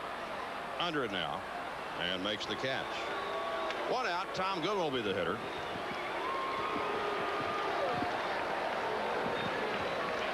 Goodwin, the former Dodger out of Fresno, singled and scored in the 1st inning. Rolled out to short back in the 3rd. At one point this summer, the Rangers were offered Ricky Henderson by the Padres. They couldn't get together on a deal, and eventually Goodwin came from Kansas City for Dean Palmer, the 3rd baseman. The Rangers have gotten not much out of their leadoff men for most of the year, last in the league in a lot of offensive categories. 2 balls and no strikes to Goodwin. Tom replaced Southern Californian Damon Buford as the Rangers center fielder when he got here. He takes a strike. Tom cannot be a free agent for 3 years. He's eligible for arbitration next season. And Nomo falls behind 3-1. One of the problems the Rangers have had this year, they've got the worst record in baseball in 1-run games.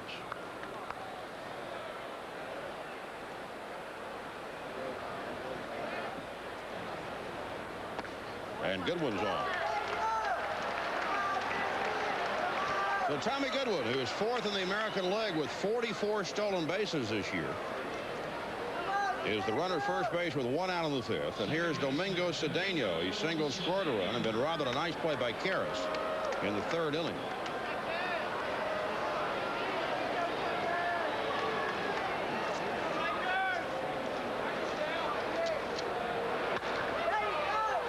Lifted to left, going back on the ball, Darren Lewis, and makes the catch.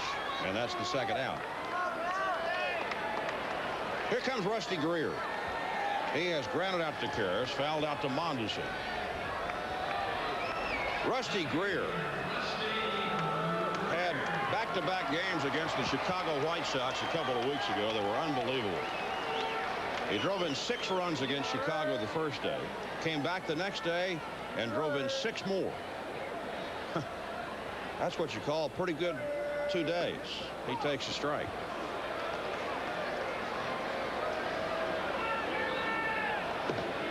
There's only one man in the American League right now with more hits this year than Rusty Greer, and that's the great shortstop of the Boston Red Sox, the rookie Nomar Garcia Parra out of Whittier. 1 ball, 1 strike.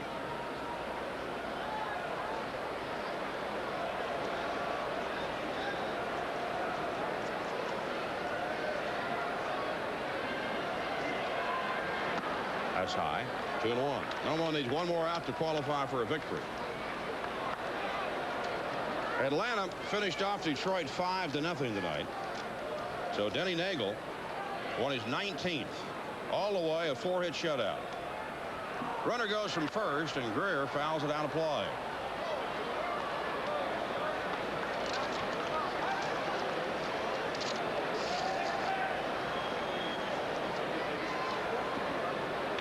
Nine runs, 12 hits, no errors for the Dodgers. 3 runs, 5 hits, and 3 errors on the Rangers.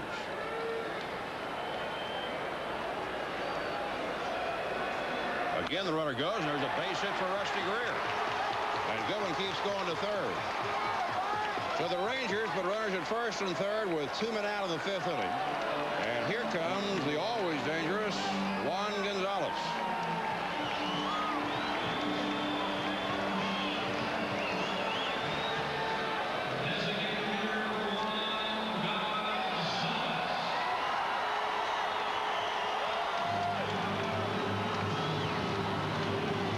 Gonzalez first came to the Rangers in 1989, and as we say, his career plagued by injuries.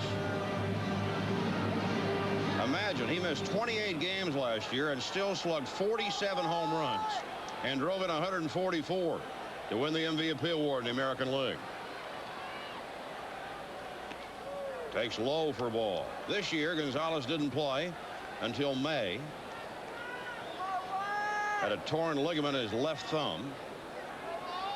Missed the first 24 games. Since then, he's missed 5 more. And tonight, ran his RBI total this year to 107. Strike. Nomo's got to be careful right here. Gonzalez can get the Rangers right back into the game with 1 swing. Roger Clemens was trying to win his 21st for Toronto tonight in New York, but the Mets are leading 7-3.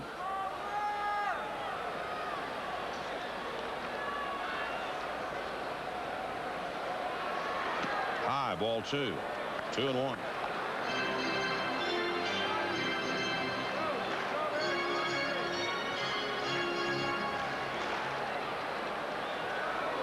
Goodwin at third, Greer at first, 2 men out. 2-1 pitch. Took a little off, and Gonzo out in front of it. 2-2. Gonzalez went 17 games early in August without a home run. That was his longest drought in 3 years.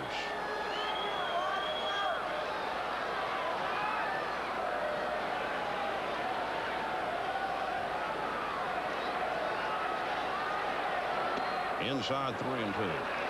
It's hard to believe, but in the 3 years before this one, the Rangers had a better winning percentage without Gonzalez in the lineup, and yet they averaged 1 run a game more with him. Greer will be off on the pitch. Full count, 2 outs. 5th inning, 9-3 Dodgers.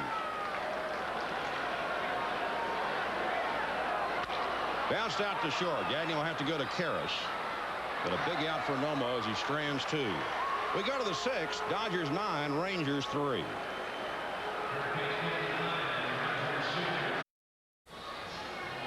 This day in Dodger history, September 2nd, 1972, 25 years ago. And the left-hander out of Texas, Doug Rauh, made his major league debut for the Dodgers and beat the Cardinals. Pitched a 3-hitter, and Dougie also had a triple in his first at bat. We see Doug once in a while when the Dodgers are in Houston, and the Dodgers will be in Houston on the next road trip. 9-3 Dodgers. Mike Piazza leads off against Eric Moody in the 6th and takes a strike. Piazza single in a run in the first, line to center in the third, and then tripled home another run in the fourth to give him 99 runs batted in.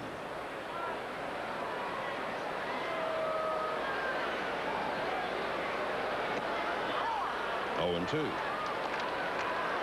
They're underway in Anaheim tonight, and with the Rockies facing the Angels again, Jason Dixon uncorked a wild pitch in the first inning, and Colorado has a quick run.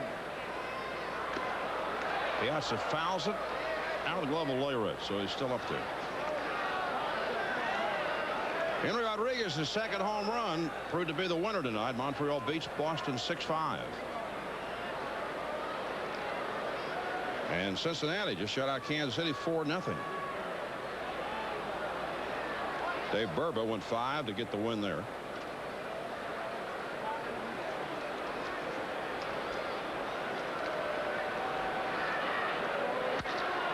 Driven to right center field and deep. Caught at the wall. Alex Diaz with a couple of feet to spare, and Piazza coming close to his 33rd home run.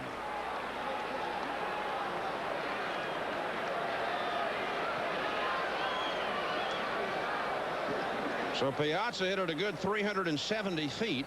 Diaz looked to see where the track was and made the catch. One out for Karras. 0 for 3, safe on an error, scored a run in the third inning. That's when the Dodgers tallied 4 to break a 2-2 tie.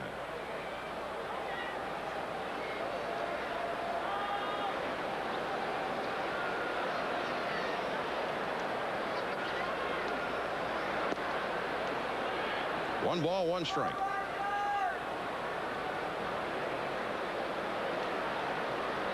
Baltimore didn't score in the 10th, so it's the Orioles 2 and the Marlins 2 down at Pro Player Stadium tonight.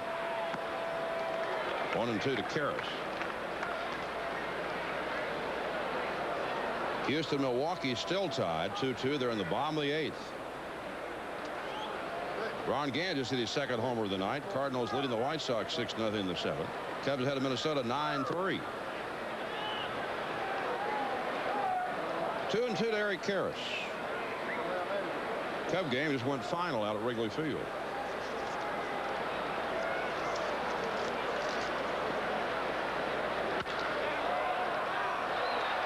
Nice play by Benji Gill to retire Karras. So Eric loses a base hit. He and Darren Lewis are still the only Dodgers without one tonight. 2 gone in the 6th for Mondesi. Mondi has 2 hits and 3 at-bats. Double, a single, 2 RBIs, 1 on a ground out, and 2 stolen bases to give him 30. So 1/2 of the goal has been achieved. The stolen base part of the 30-30 club. He still needs 4 home runs. Strike. Thanks for joining us, everybody, in Arlington, Texas tonight. I'm Ross Porter, along with Vin Scully and Rick Mundy. Remember, the Dodgers home Friday night to face the Florida Marlins and then the Atlanta Braves. That's going to be a great homestand. 6 games. One-handed swing, ground ball wide of third, picked up by Tatis, who gets Mondesi. And for only the second time tonight, the Dodgers retired in order into 5.5. Dodgers 9, Rangers 3.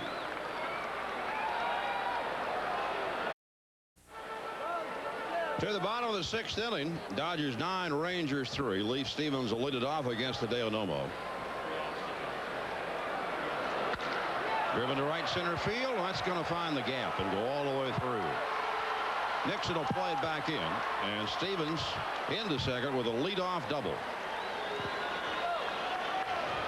7th hit of the night off of Dale Nomo. Juan Gonzalez had doubled and scored in the 4th inning. The other 5 hits have all been singles. Jim Leyritz comes on. Bounced down and walked.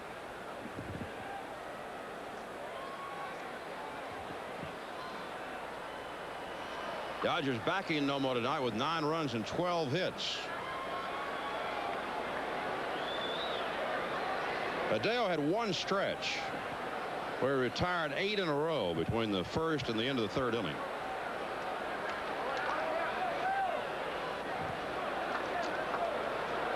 Ismael Valdez will pitch for the Dodgers here tomorrow against Bobby Witt. Have it for you on KBC and the Dodger Radio Network. 5:15 warm-up. Game time 5:35. 2-0. Thursday, a day off for the Dodgers. And then the Dodgers and the Marlins Friday night at Dodger Stadium open a 4-game weekend series. Friday night, Saturday afternoon, Sunday afternoon, Monday night. And then the Braves in Tuesday night, Wednesday night. Good fastball by Hideo. 2-1. Antonio Osuna gets up in the Dodger bullpen.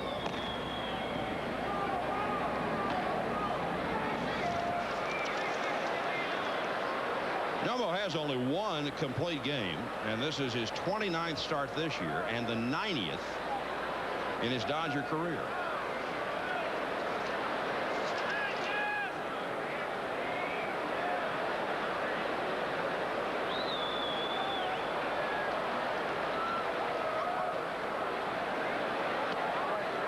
Ball 3-1 delay race. Nomo's complete game came June 7th at home against the Cardinals. Won at 5-2.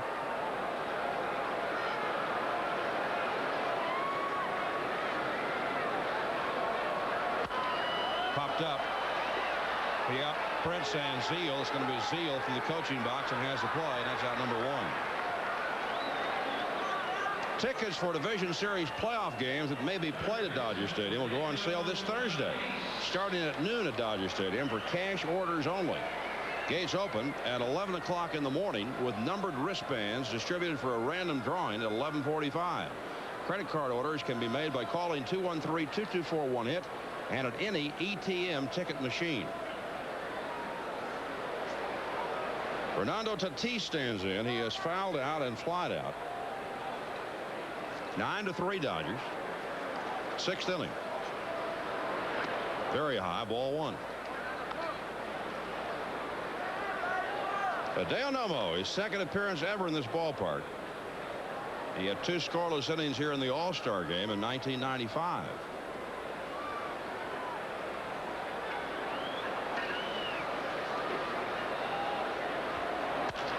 Broken bat, base hit, right center field. Stevens is headed home, and now it's the Dodgers 9, the Rangers 4. So Hideo again, not overpowering.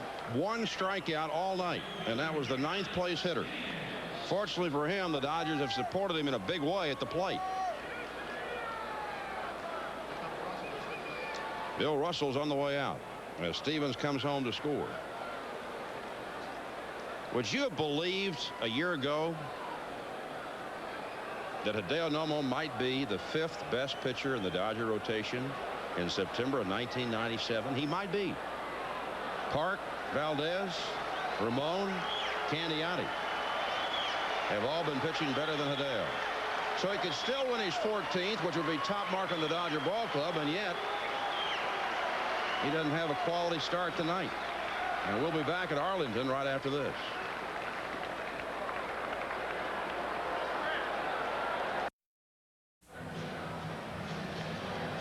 What a season for Hideo Nomo. Up and down. 13 wins, over 200 strikeouts, 3rd best in the league.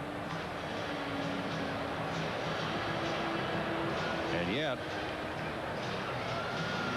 he's not been the same pitcher since July.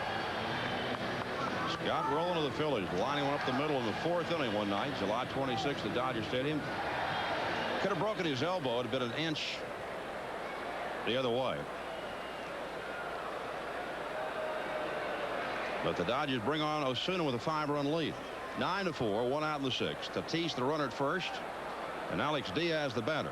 He has hit a couple of ground balls tonight.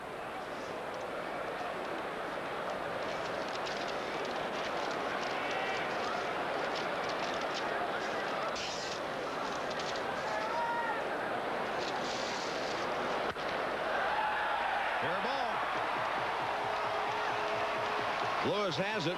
On the way to the 3rd is Tatis. Diaz has a double, and the Rangers try to get back into this game. So Osuna is greeted by an extra base hit at number 9 for the Rangers tonight. And here is Benji Gill. He has struck out and flied to right.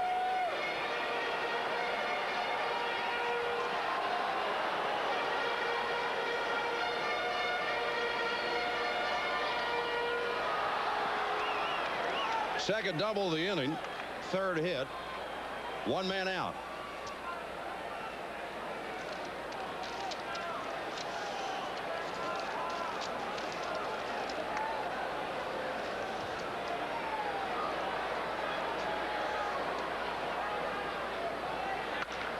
Hit to right. Mondesi there at third. Tatis. He's coming home. And here's the throw to Prince. And he scores. And over to third base goes Diaz. Dodgers 9, Rangers 5.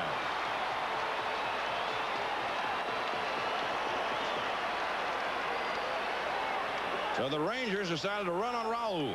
Not many clubs do that anymore. But this time, Texas got the run. As Tatis beat the throw to Prince. Now we can close the book on Nomo. He gives up 5 runs tonight, all earned, 8 hits in 5 1/3 innings. Struck out only 1 man and walked 2. Tom Goodwin's the batter. He singled, bounced out, and walked. An appeal to third, but the man did not leave early, according to umpire Larry Barnett. Mark Guthrie and Darren Hall get up out in the Dodger bullpen.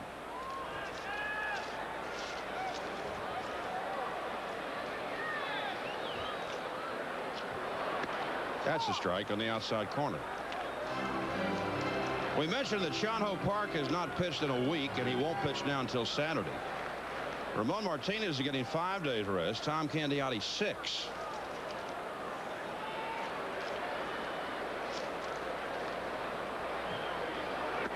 That's a high strike. 0-2 to Goodwin.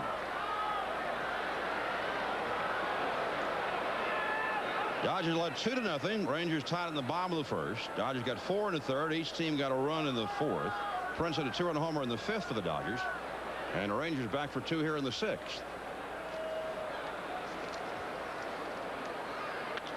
Lifted foul, out of play.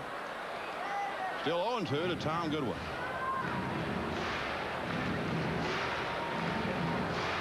The Mets just beat Toronto 8-5, so Roger Clemens loses his 4th. Little Ray Ordonez drove in 3 runs in that game. 2 on squeeze bunts.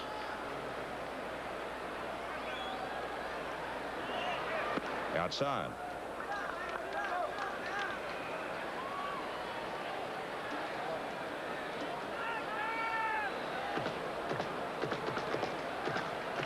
Dodgers 9, Rangers 5.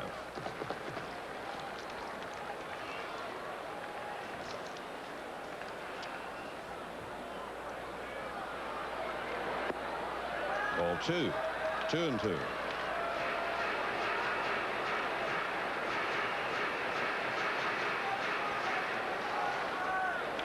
Dodgers trying to go 2.5 games ahead of the idle Giants in the National League West. San Francisco and Oakland playing a Monday-Wednesday series, as are Seattle and San Diego this week.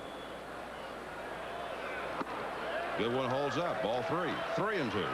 Domingo Cedeno's on deck. And Hall and Guthrie getting ready.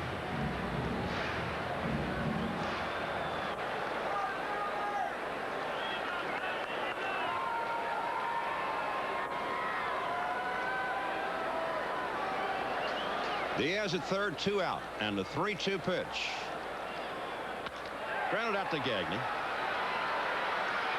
And the Rangers get 2 on 3 hits. They'll be back in a moment. The end of 6. Dodgers 9, Texas 5. Hi, everybody. Welcome back to the ballpark in Arlington. The Dodgers leading 9-5. But let's face it, there has to be a lot of serious thinking about the way Hideo Nomo is pitching. Could hardly throw any kind of a fastball. Got by on splitters for a while, but it wasn't very convincing. So let's go to the 7th. 9-5 Dodgers trying to pick up a half a game on the idle Giants.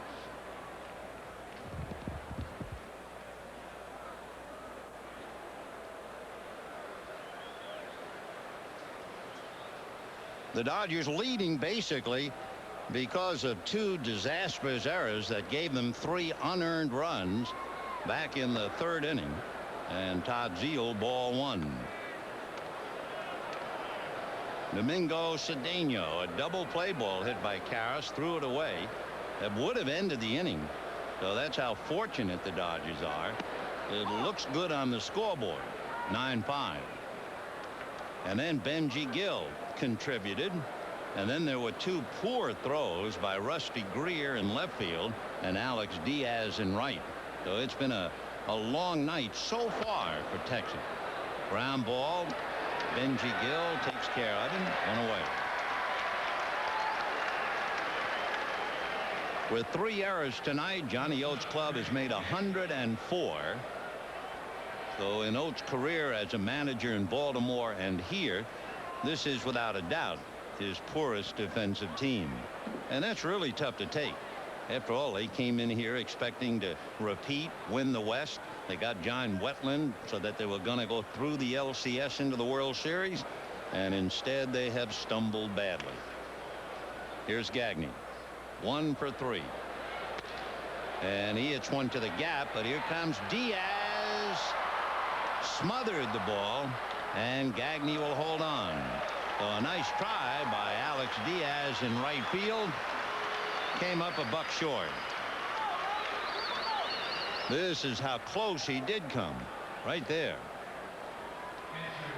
So Gagne's second hit. And the Dodgers' 13th hit.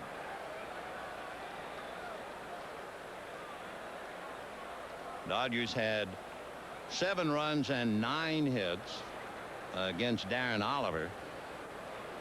2 runs and 4 hits so far against Eric Moody. And here's Tom Prince. There goes Gagne. Hit and run fly ball. That's going to be trouble. Ed will drop. Gagne stopped for a minute and then keeps on going. So a hit and run fly ball single, and that gives Tom Prince 2 hits, and it will bring up Darren Lewis. Only 2 Dodgers on the outside of the candy store looking in. One is Eric Karros, who is 0 for 4, and the other is coming up to the plate right now, Darren Lewis, who is 0 for 3. However, Dick Bosman, the pitching coach, goes out to the mound, and let's see if they're going to make a move. They have Wilson Heredia throwing back of Moody.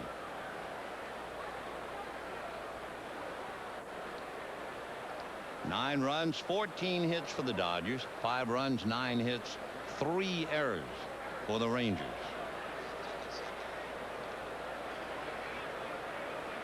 You can see as they try to decoy Greg Gagne, since it was hit and run, they figure he's running with his head down. Now he's picked up the ball, and Gagne keeps on going without drawing a play.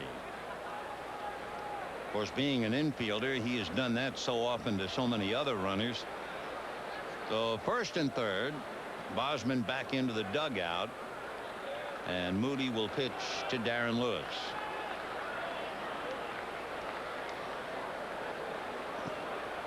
Darren Lewis struck out, flied to right, reached on the error.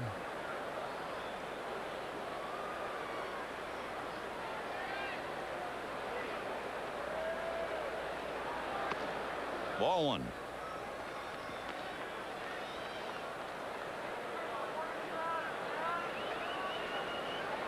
One out in the 7th. 9-5 Dodgers.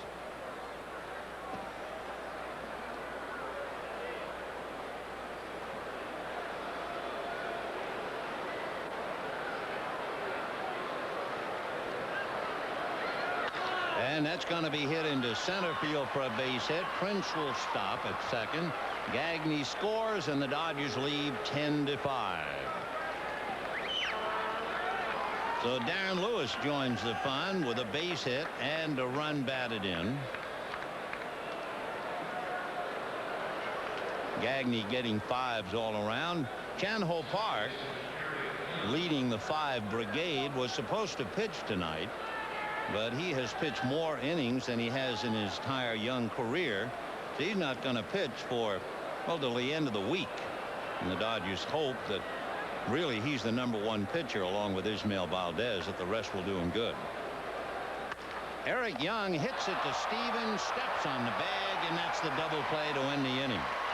So the Dodgers get 3 hits and a run. Meanwhile, at the end of 6.5, 10-5 Dodgers. Right now it's time for the Aflac trivia question. Who holds the Rangers record for the most stolen bases in a season? They give you the answer in the top of the inning. And let's face it, you really don't have to be a great Rangers fan to know it. It might help if you were a Dodger fan. Meanwhile, Mark Guthrie with the violins playing in the background, some howdy country music. Nomo, then Osuna, got 2 outs in the 6th, and Guthrie now picking up in the 7th inning. Mark 1 and 3, but of late he has pitched very, very well. He had a brilliant 4 innings against Pittsburgh and came right back and pitched very well his last time out. So all of a sudden, in 8 outings in August, his ERA for that month was a little more than 2. Now, he has perhaps found the splitter. It just suddenly got away from him early in the year.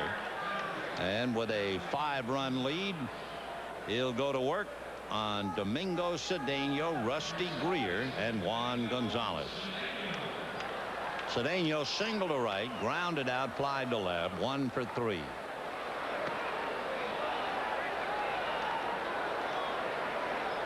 Oh, and 1 to Domingo.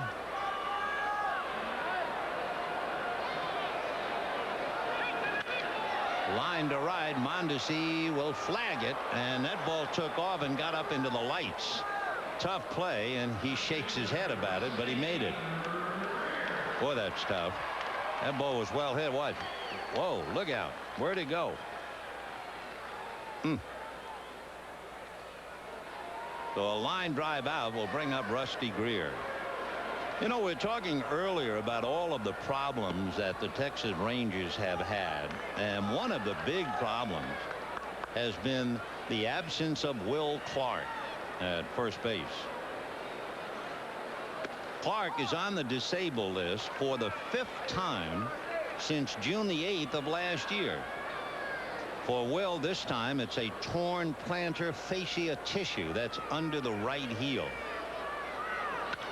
That's driven to left. Lewis trying to head it off, and does. Nice outfield play by Mondesi, and now Lewis. Getting back to Clark a minute. He's been on the DL with a sprained left wrist, a strained left quad muscle, a strained right calf, and a bruised rib cage. And remember, they paid him an awful lot of money. He is signed through next year at a salary of $6.6 million. He had a 5-year, $30 million deal, and he's just not in the lineup. Ball 1 to Gonzalez.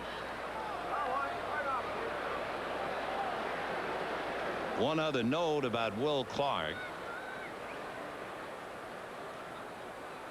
Entering last Thursday, he had missed 94 games since he came here in '94.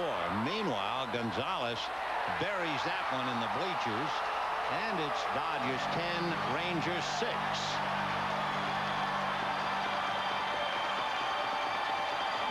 So for Juan Gonzalez, he has a single, a double, and now a home run.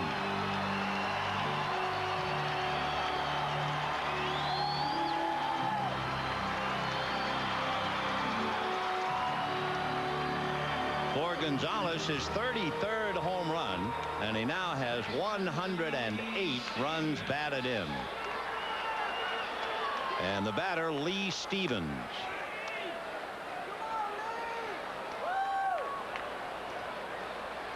Lee Stevens, a single and a double in 3 trips, and he drives a gapper to right center. So Guthrie hadn't fooled anybody in the inning. Somehow he's gotten 2 outs, but they have just hit shots off Mark. Take another look for Juan Gonzalez, one of those no doubt about it jobs. The pitch was down, maybe a splitter, and he just went out and got it, and there was no doubt he knew it all the way. Just enjoyed watching it. But in the inning now, Cedeno lined out to Mondesi. Greer lined out to Darren Lewis. Gonzalez a line drive home run, and Lee Stevens a line drive double.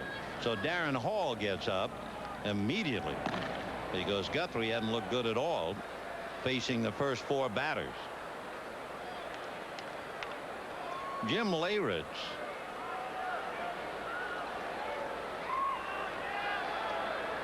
hit into a force play, walked and fouled out. The crowd tonight 31,506. But that's a good 6,000 under the average here. When you're down in this part of the world and you are 11.5 games back with only 20 some odd left, and the Dallas Cowboys and all the universities and high school playing football, forget it. 2-0. Big chopper up the middle. Boy, Guthrie's not long for this game. So here comes Stevens to score. The way Guthrie has pitched in this inning, the game could be tied. So you wonder just how longer he can stay in the game as Fernando Tatis coming up. The Leyritz a base hit, a run batted in, and every ball has been hit right on the button. Now they're telling somebody, I think, to go to the mound. They gave it that little talk, but no one has gone. Now Tom Prince has finally gotten the message, and he's going out there. So 2 hard outs, followed by a home run, followed by a double, followed by a single, and you wonder if it will not soon be followed by an appearance of Bill Russell.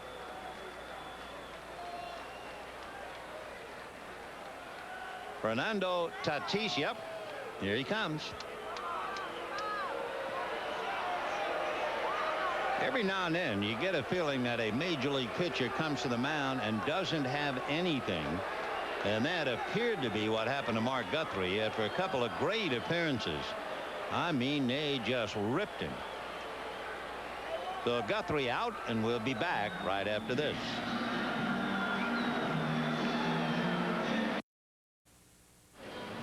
The Dodgers are hanging on, now leading 10-7. At one stage in this game, the Dodgers led 7-2, 7-3, 9-3, and the Rangers stubbornly keep coming back. So 10-7 Dodgers, 2 out in the 7th inning, and they were both bullets to the outfield. And Darren Hall will now try to restore order. Fernando Tatis, who has fouled out to left, fly to center and singled, and Tatis coming up. He's 1 for 3. Darren Hall 2-2 with 2 saves and an ERA of about 2. So Tatis with Diaz on deck. Tatis hitting .265. Ball 1. Nomo went 5 1/3, gave up 5 runs and 8 hits. So Osuna 2/3 of an inning, and now Guthrie 2/3 of an inning, 3 hits and at least 2 runs.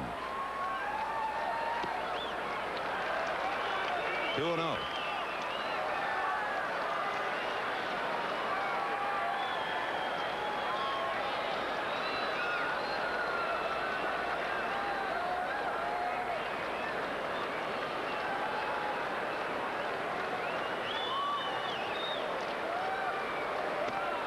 That's a strike. Sinker on the outside corner. 2-1.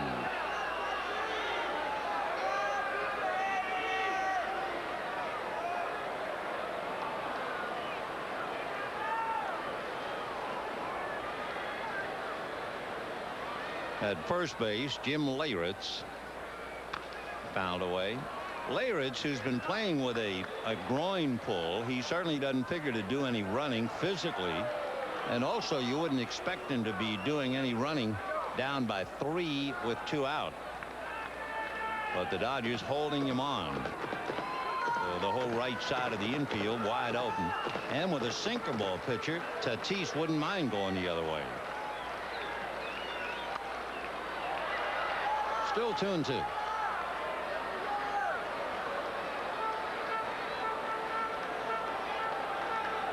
Fernando Tatis, T-A-T-I-S.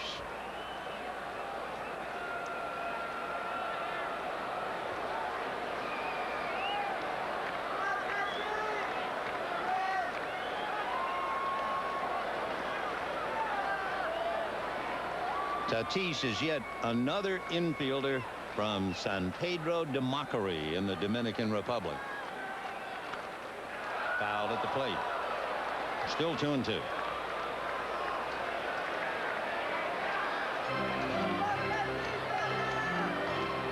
Hideo Nomo, while he was in there, had one strikeout, and that's the only strikeout for the Rangers tonight. That's kind of interesting because this is a team that has struck out 10 or more times 27 games this year, but only one strikeout tonight.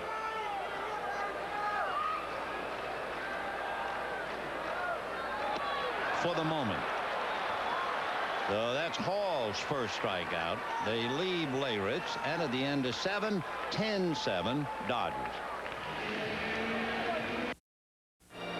Okay, let's take a moment now and answer the Aflac trivia question. Remember, we said you don't have to really be a Texas Rangers fan. If you are a studious Dodger fan, you might know about the chip off the old block. And the answer to the question, sure, Maury's boy. Bump Wills stole 52 way back in 78. Now, do you know Bump's first name, really? Elliott. Do you know Heredia's first name? Wilson. Where did he stand in the pecking order with the Texas Rangers?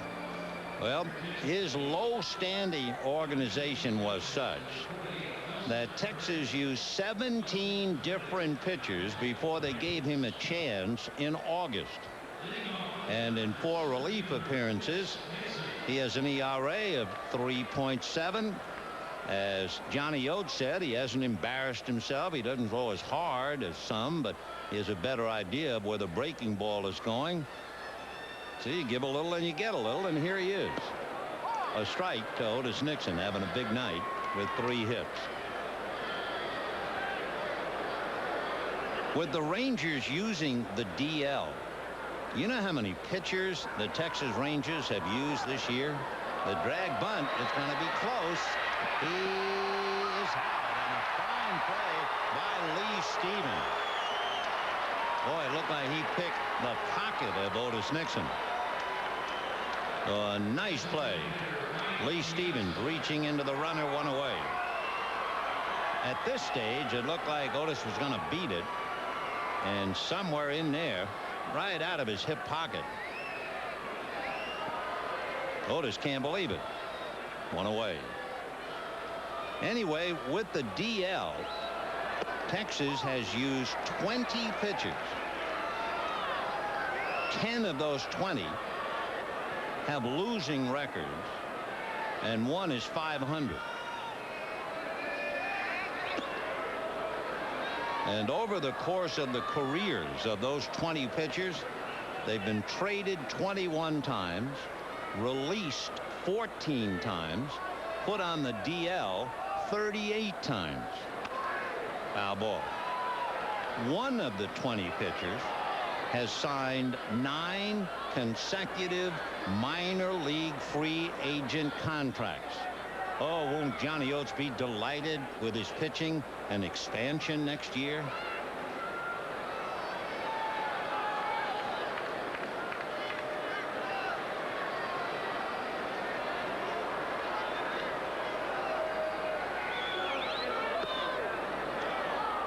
Piazza single to right to drive in a run, flied to center, triple to right to drive in a run, and flied to right.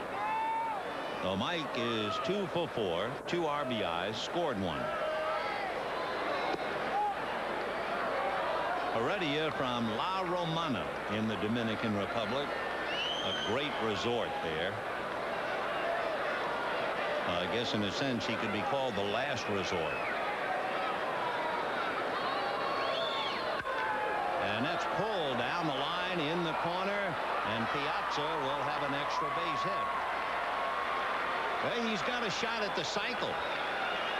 He has a single, a double, and a triple. The third hit for Mike. We're in the 8th inning. Dodgers leading 10-7. That's the 16th hit for the Dodgers. Take another look. See how he was bent at the waist. He really didn't have a hard swing at the ball. But he's such a good hitter. Even when he's fooled on the location and lunges, he's able to lay the bat on the ball, and this time strong enough to get a double.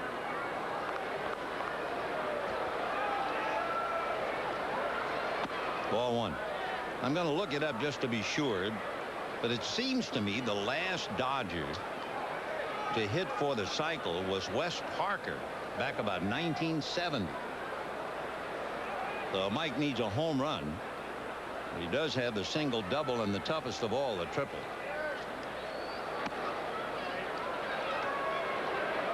Two and 0.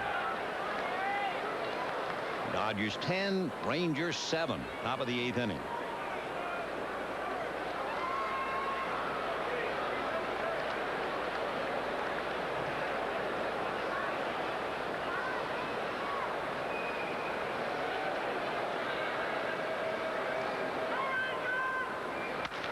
Line drive, foul. 2-1 to count to Karras, so Piazza goes back to second base. You know, in looking at the game tonight and the way Hideo Nomo pitched, and of course it will change almost from day to day, but if you rated the Dodger pitchers right now, number 1 would be Chan-Ho Park. Number 2 would be Ismael Valdez. Number 3 would be Tom Candiotti. Number 4 would be Ramon Martinez. And number 5 would be Hideo Nomo. Whoops. There's another error. Piazza with the ball hit ahead of him couldn't move, and Tatis will draw the error.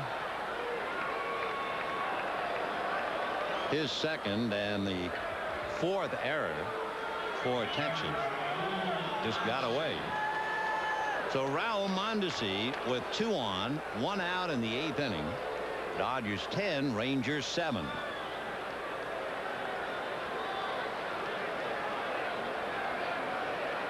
Mondi doubled in Piazza in the first inning. Would have been a home run in most ballparks, but not here.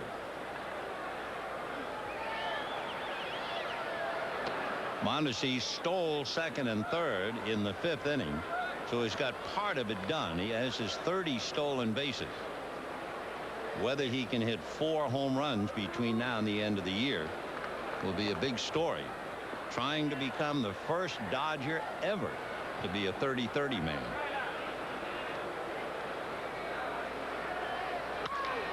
Towering foul ball, out of play, out of sight. And they're going to wind up upstairs.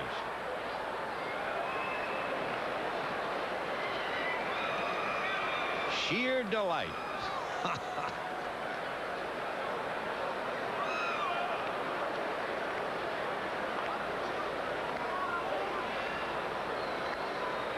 Dodgers 10, Rangers 7, 1 out, 2 on. Piazza at second, Karras at first, and Mondesi with a 1-1 count.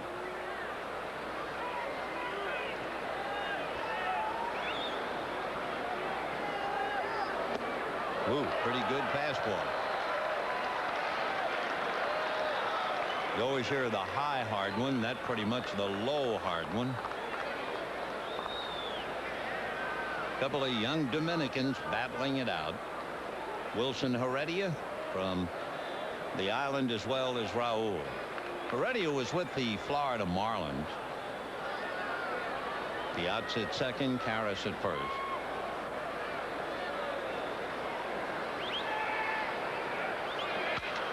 hit off the end of the bat. They will get one. They will not get two. So Mondesi out in front of that, hits into a force play. Piazza takes third, and the batter will be Todd Zeile.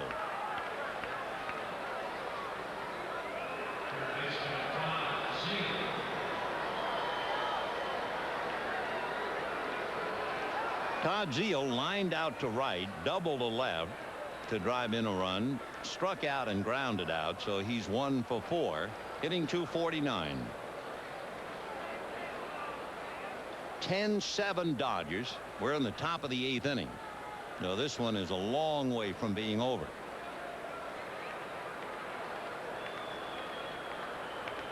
We have not really seen a convincing pitcher yet.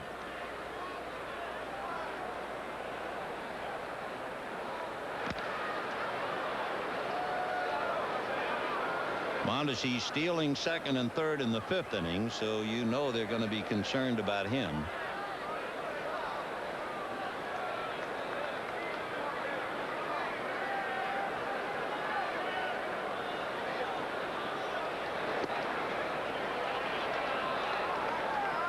One ball and no strikes.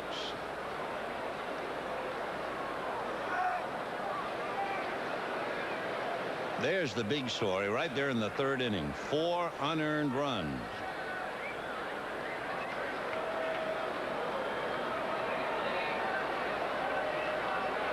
One ball, no strikes. Ball 2.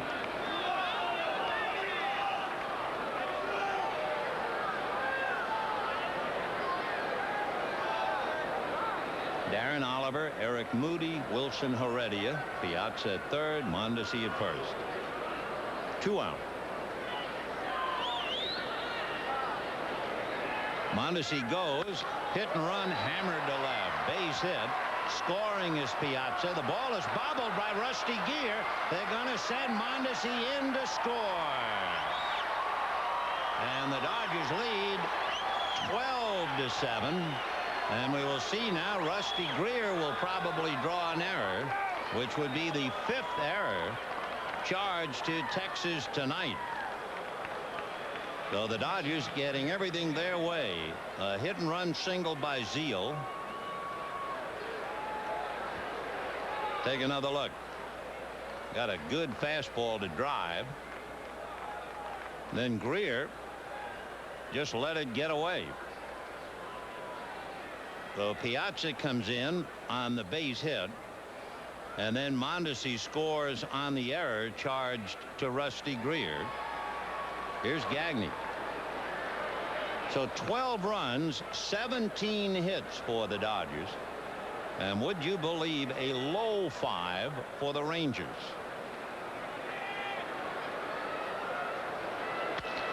There's a base hit into left field for Gagne, so the beat goes on. And the batter will be Tom Prince. We're looking at highs and lows. The most errors by a game for the Rangers had been 4. In May against Detroit and in August against the White Sox. But tonight they make 5 errors, so that would be a low. The Dodgers, meanwhile, have piled up 18 hits. But you may remember the Dodgers earlier this year had a bunch of hits against Pittsburgh. They had 22 hits in a game against Colorado. Check swing, ground ball to Tatis, and they're going to get the force play on Gagne, and the inning is over. So the Dodgers get 2, and at the end is 7.5. Dodgers 12, Rangers 7. Friends, it's not too early to make plans for you and your family for the final 5 games of the regular season at Dodger Stadium. The Dodgers battle the Colorado Rockies and the San Diego Padres for the National League Western Division title, and that starts Friday the 19th. Sunday the 21st, Fan Appreciation Night. For tickets, visit Dodger Stadium, any ETM ticket machine, or call 213-2241-HIT. And while we're looking at it, remember, we're here in Texas tomorrow night. night. The Dodgers will get home in the wee small hours, and luckily they're off on Thursday. But then 4 with Florida and 2 with the Braves before going back out. So we'll look forward to seeing you at the ballpark starting Friday the 5th. 12-7 Dodgers, and here is Alex Diaz. A drag bunt, but he hit it too hard. Thank you. 1 away. So not a bad idea, but 1 down. That'll bring up Benji Gill, who has struck out, flied to right, and had a scoring fly ball in the 6th inning.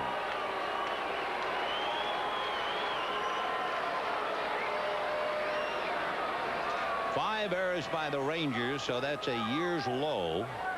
Gives them 106 errors this year.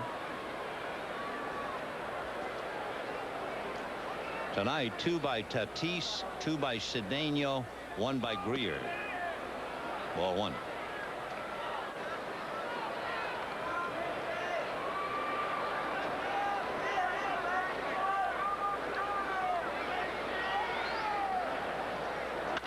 And that's a gapper to right center.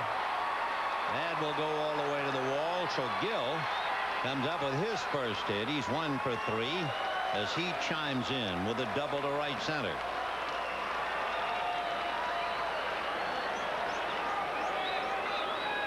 Five doubles and a home run for Texas.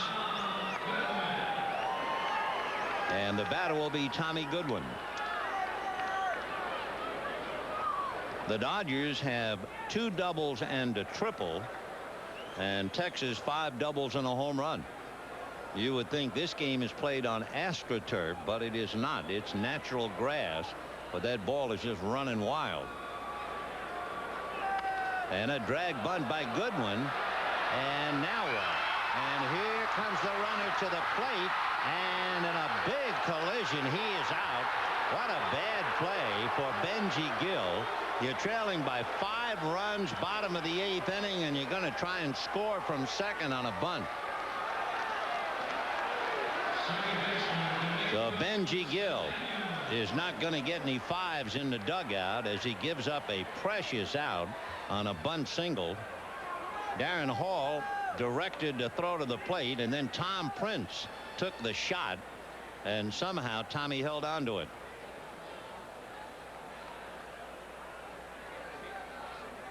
So Goodwin, an infield single, and Gill cut down at the plate. Big play for Prince. And ball 1 to Cedeno. So the Dodgers 12 runs, 18 hits. The Rangers 7 runs, 14 hits, 5 errors, plus a couple of bad throws from the outfield, and now a bad base running play.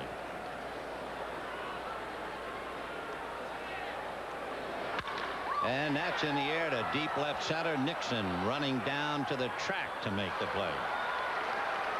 So no runs, 2 hits, a man left at the end of 8. Dodgers 12, Rangers 7.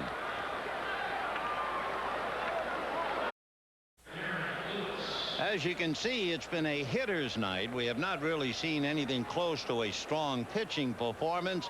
We have seen Nixon and Mondesi put on a bit of a show, and the Dodgers also watching the Rangers play fast and loose with the ball. Raul Mondesi so far tonight has a couple of base hits. He has 2 stolen bases, scored twice.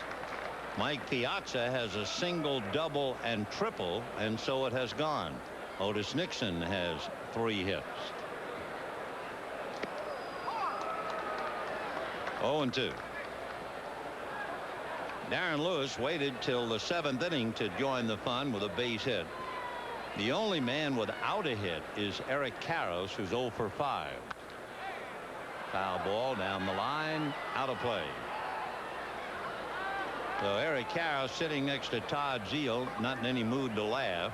Karros has popped up, reached on an error, has hit 2 balls very hard, lined out to left, lined out to short. The Dodgers trying to pick up the half a game they lost in the standings yesterday when the Giants won and they were idle.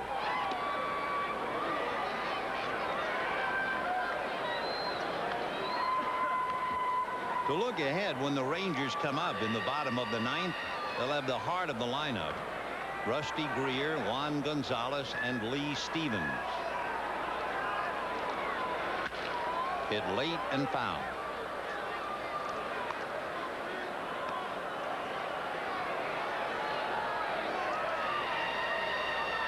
Tomorrow on KABC and the Dodger Radio Network at 5:35, Bobby Witt for Texas, Ismael Valdez for the Dodgers. That'll be on KABC and the Dodger Radio Network, and warm-up time will be at 5:15.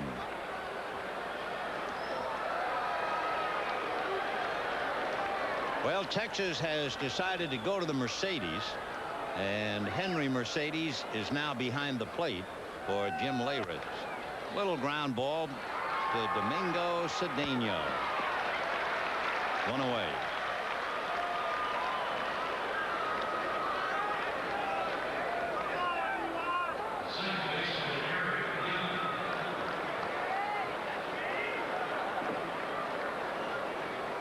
Eric Young singled in the third, singled in the fifth. He scored once.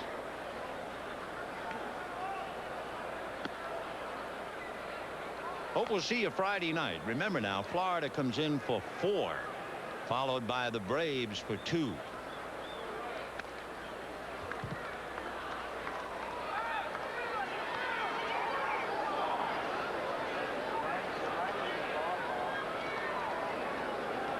One ball and one strike to EY. Otis Nixon on deck.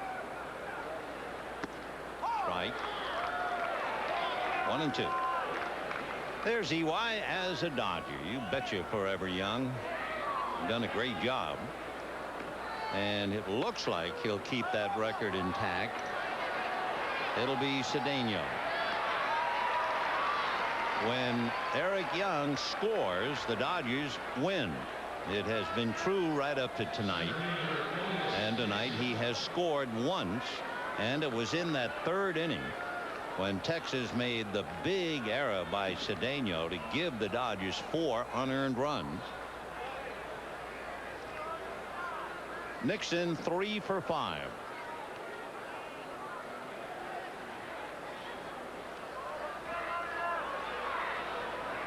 Otis hitting .259. Right. Otis had a drag bunt single in the third inning.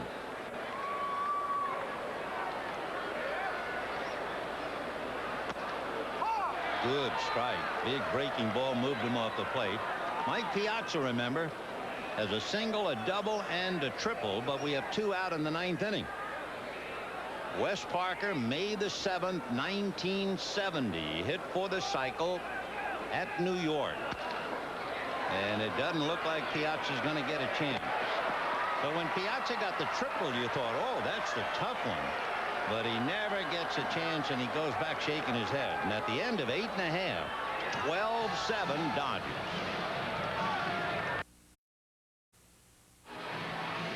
As we go to the bottom of the 9th inning with the Dodgers leading Texas 12-7, Scott Radinsky will come in and try and quiet down the Rangers. As you can see, a deuce in each of the 6th and 7th innings to get a little close, and then the Dodgers came back with a 2 in the 8th, and again only because of a couple of errors.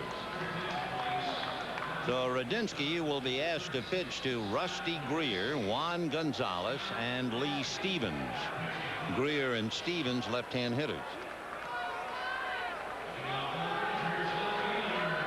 So Scott getting ready. Rusty Greer grounded to first, flied to right, singled to right, and lined out to left.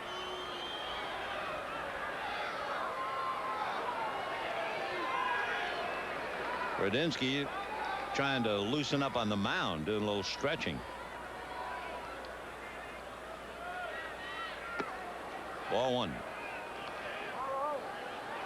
Radinsky, having been in the American League, has pitched to a number of the Rangers.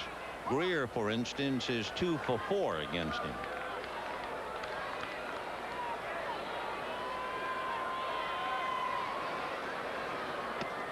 Off the plate, ball 2.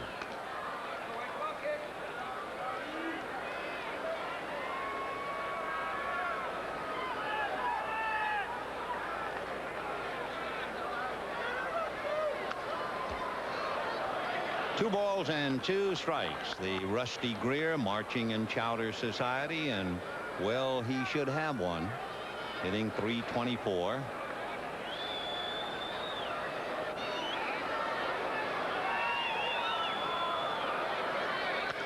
Foul back.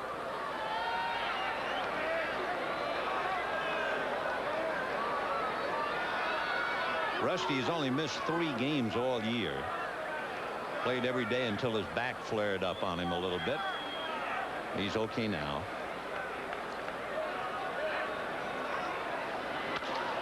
And bangs it to left field, and here we go again. That's the 15th hit for Texas.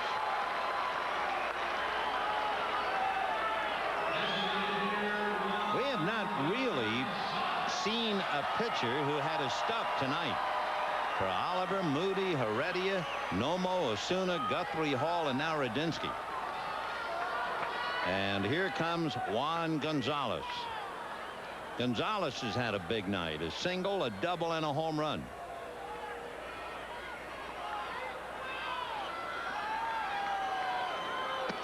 Strike. You know, you might say, well, it's so hot in Texas. No wonder the pitchers are being knocked around. We haven't had a pitcher be around long enough to be affected by the heat.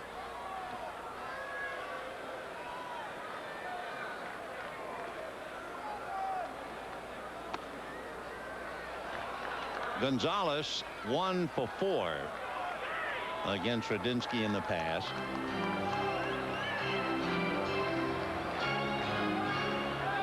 The rest of the Dodger bullpen hoping to take it easy. Foul ball. We had 31,506 when the ball game started. Tomorrow a work day, of course, so a lot of folks decided to go for the hills. The game is 3 hours old. The longest 9-inning game that Texas played this year was against the Angels in June. 3 hours 41 minutes. That's going to be a base hit. He just kind of stroked an off-speed pitch, and on his way to third goes Greer. So Radinsky now has given up 2 hits, and the totals show you what kind of a madhouse this has been. 12 runs and 18 hits for the Dodgers, 7 runs and 16 hits for the Rangers, and Lee Stevens coming up.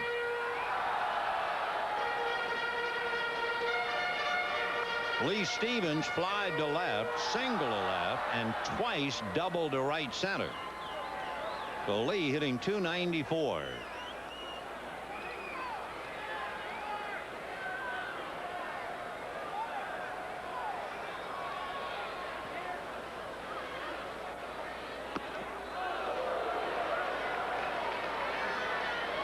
Stevens against Radinsky 0 for 2 when they met. But again, Stevens is a different player than the one who was with the Angels. And that's going to be a flare for a base hit. Scoring is Greer, and that makes it 12-8 Dodgers, and nobody out. Ball wouldn't hit hard, doesn't make any difference. So Rusty Greer's 4th hit. And down in the bullpen, Todd Worrell begins to loosen up. Henry Mercedes is the batter. So it's not as if Radinsky is being ripped like Guthrie. I mean, everything that Guthrie served up was just hammered. Here you've had a couple of fly ball singles. And Mercedes, who took over behind the plate for Leyritz.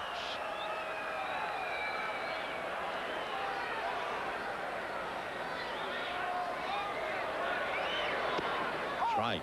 Henry Mercedes is from the Dominican Republic. He's 27 years old. He's been a professional since '87 and first came up with Oakland in '92, then with Kansas City, and now here. A chopper foul.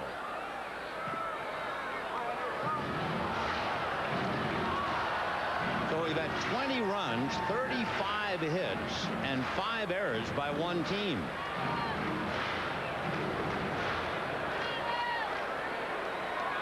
Mercedes hitting 179.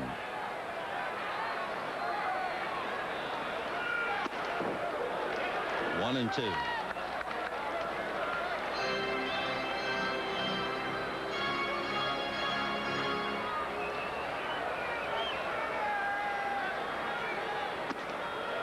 Henry Mercedes, who was originally drafted by Oakland, and he was scouted and signed by Juan Marichal.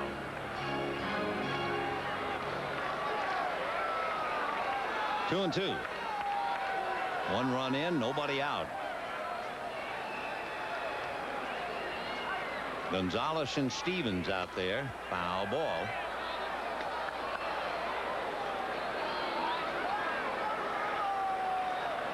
So it's been Nomo, Osuna, Guthrie, Hall, and now Radinsky. Meanwhile, Chan-Ho Park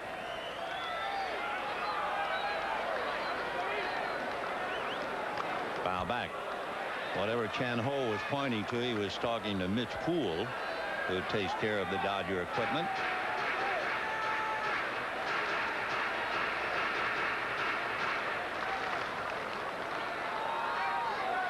Two on, nobody out. 2-2 the count to Henry Mercedes.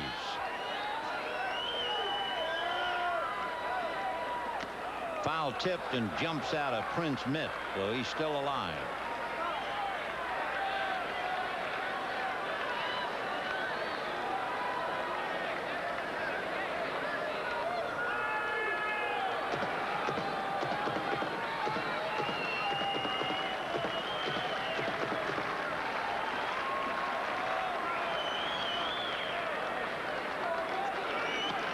Now 3-2. So a full count with nobody out. Dodgers leading 12-8. Fernando Tatis, the third baseman, on deck. This is a big pitch for Radinsky, and he walks him, and the bases are loaded with nobody out.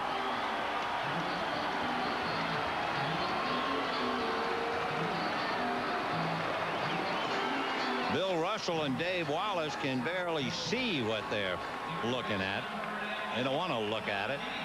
And let's see if Bill's bringing a hook with him. He had Worrell in the pen. Yep. So with the bases loaded, nobody out in the ninth inning, and the Dodgers leading 12-8, they have to go to the bullpen. Radinsky is furious because he wasn't hit hard. A couple of bloop fly ball singles, but nevertheless, out he goes. And Todd Worrell coming in. We'll be back.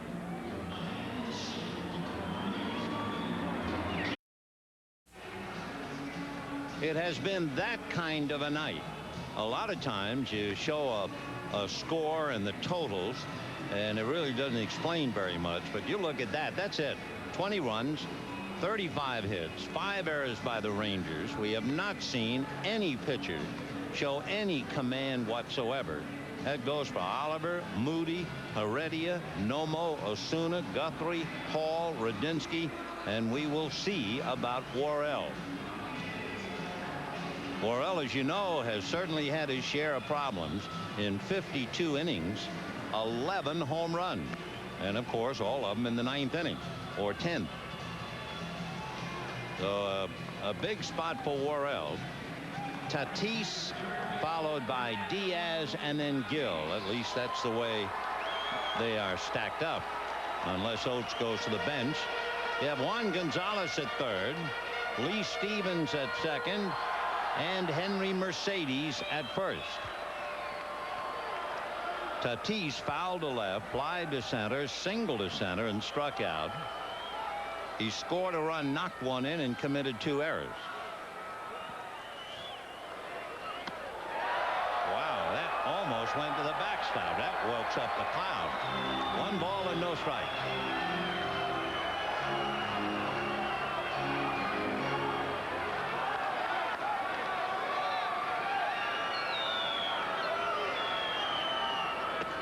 Ball 2.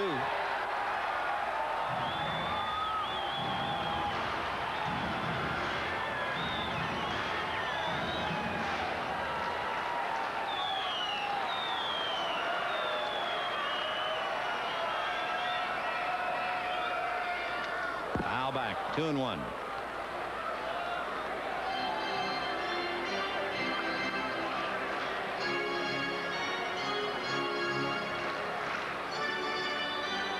Dodgers 12, Texas 8. Nobody out and a run in the ninth.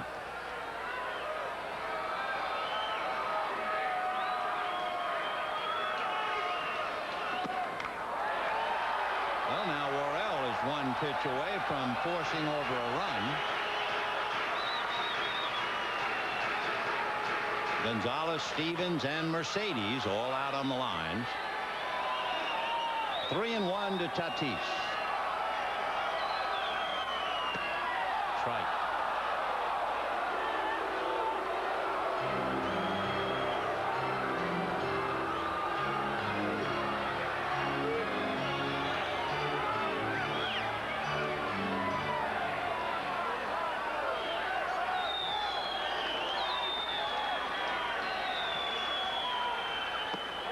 And he walked him. So everybody moves up 90. Gonzalez brings in the run that's charged to Radinsky. Tatis gets his second run batted in. It is 12-9 Dodgers, and would you believe the tying runs are out on the base paths? Tatis, Mercedes, and Stevens.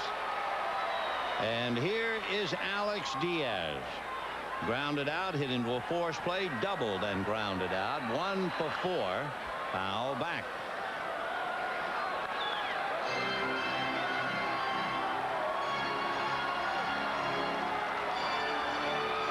Wallace on the phone. The pen is slowly disappearing. He's gone to the bullpen 5 times, and Darren Dreifert now gets up. And that's going to be a base hit. 1 run will come in.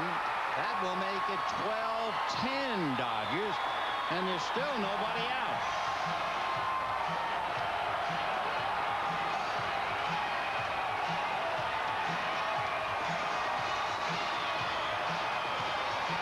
That run is charged to Radinsky. The hit is charged to Worrell, and now look who comes up.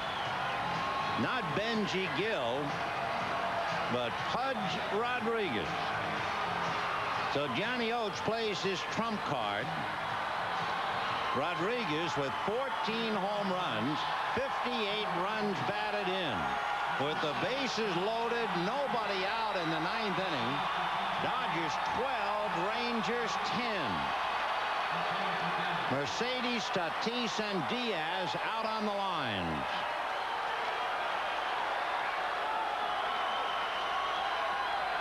Foul back.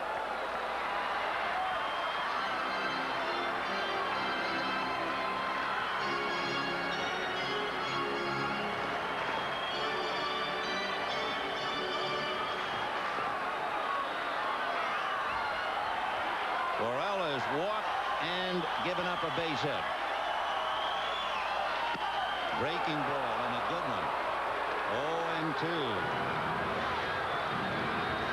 That's the same youngster who was holding up the sign for Rusty Greer. At third, Mercedes. At second, Tatis. At first, Diaz. Ground ball to the hole. Base hit. 1 run comes in. Here comes the other run. Would you believe it?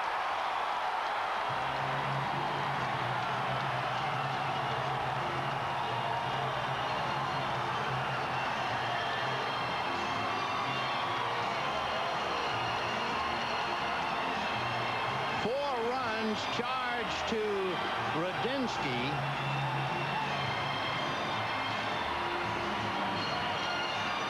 And Bill Russell makes the moves, and the pitchers can't make the pitches.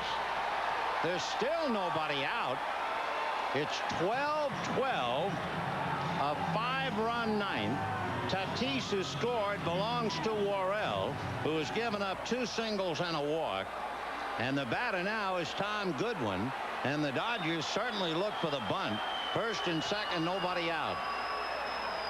There's the bunt in the air, foul, out of play in the seats.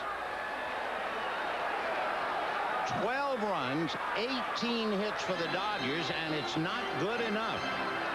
The Rangers, 12 runs, 19 hits, and 5 errors. Nomo, Osuna, Guthrie, Hall, Radinsky, and now Worrell. 0-1 to Goodwin.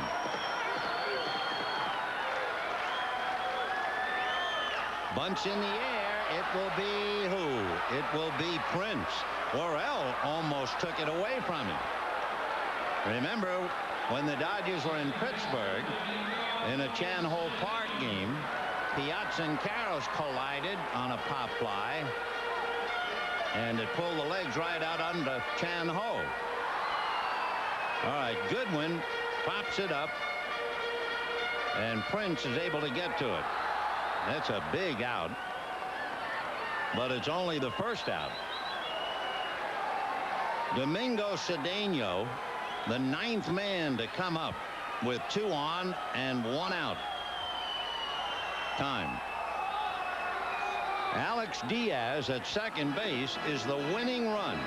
Pudge Rodriguez is at first. Time. Bill Russell had, wait a minute. There isn't anything that Bill Russell has seen tonight that he could like. You keep trotting them in, and they all come in empty-handed.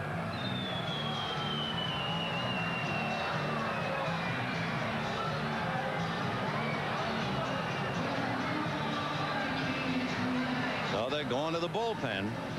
So that'll do it for Worrell. Walked 1, gave up 2 hits.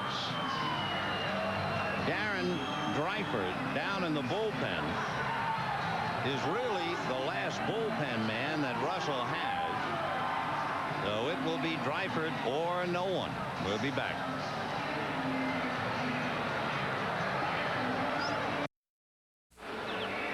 Johnny Oates has learned to sit quietly even when the sky has fallen around his head and shoulders.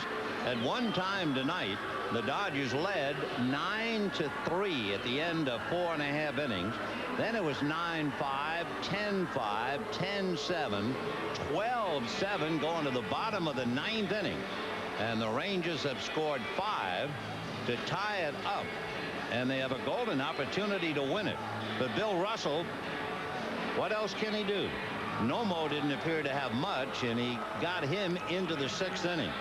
Osuna pitched briefly. Guthrie was hammered, but only gave up 2 runs. Hall pitched just briefly. Radinsky was unlucky, but even bloop base hits count. Then Worrell came in, walked Tatis, and gave up singles to Diaz and Rodriguez. And Rodriguez's base hit was just a bloop single, but it doesn't make any difference. And here is Dreifert versing Cedeno. Ball 1.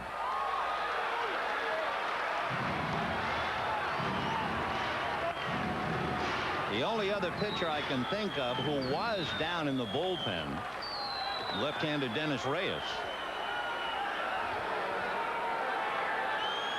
12-12. Bottom of the 9th. 1 out. 2 on. Diaz at second. Rodriguez at first. Fouled away.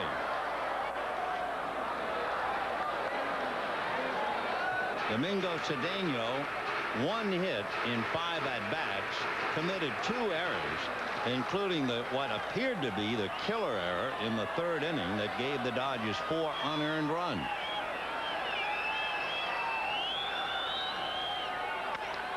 A high chopper to Eric Young. They get 1 to first, not nearly in time. So now the winning run, believe it or not, is at 3rd base with 2 out, and one of the most popular Rangers of them all, Rusty Greer, coming up.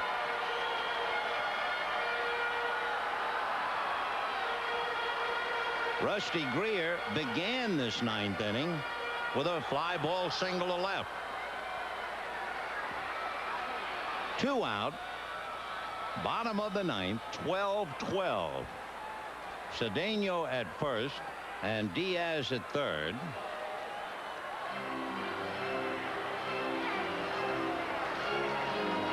The driver trying to get the last out. In a sense, you wouldn't want this matchup to the degree Dryford basically a sinker ball, and Greer, left-handed, likes the ball down, so he gets him high. Ball one. So in a sense, I guess you would say this is strength against strength.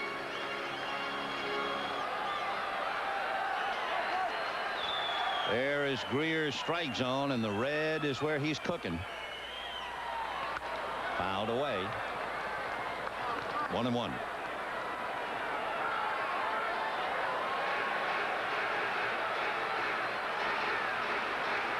There's the man, Alex Diaz.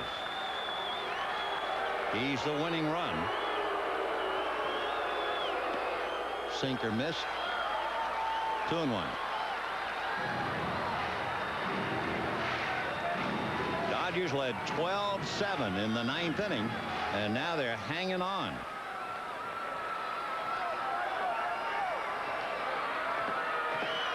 Two and one to count to Rusty Greer.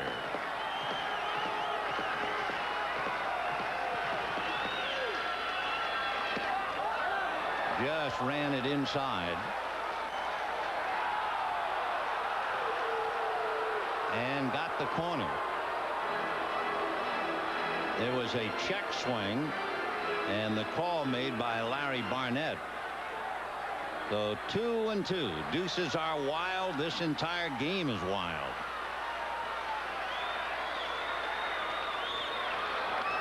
Now back. And on deck, of course, is the big guy. I mean, he's got 2 singles, a double, and a home run.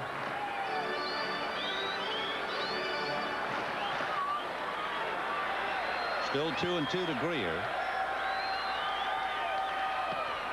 Ball 3.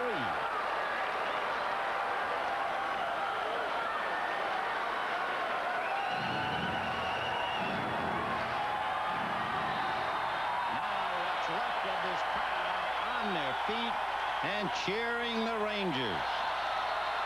Cedeno goes.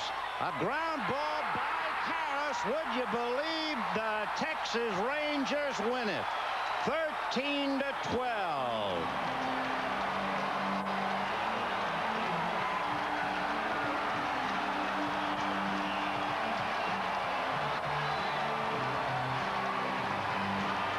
So the winning run brought in by Diaz is charged to Worrell, and Todd Worrell is the loser. Wilson Heredia picks up the victory as Texas scores 6 times in the bottom of the ninth to whack the Dodgers 13-12. The Dodgers lose a game they thought they had won, and they lose a half a game in the standings they thought they had gained.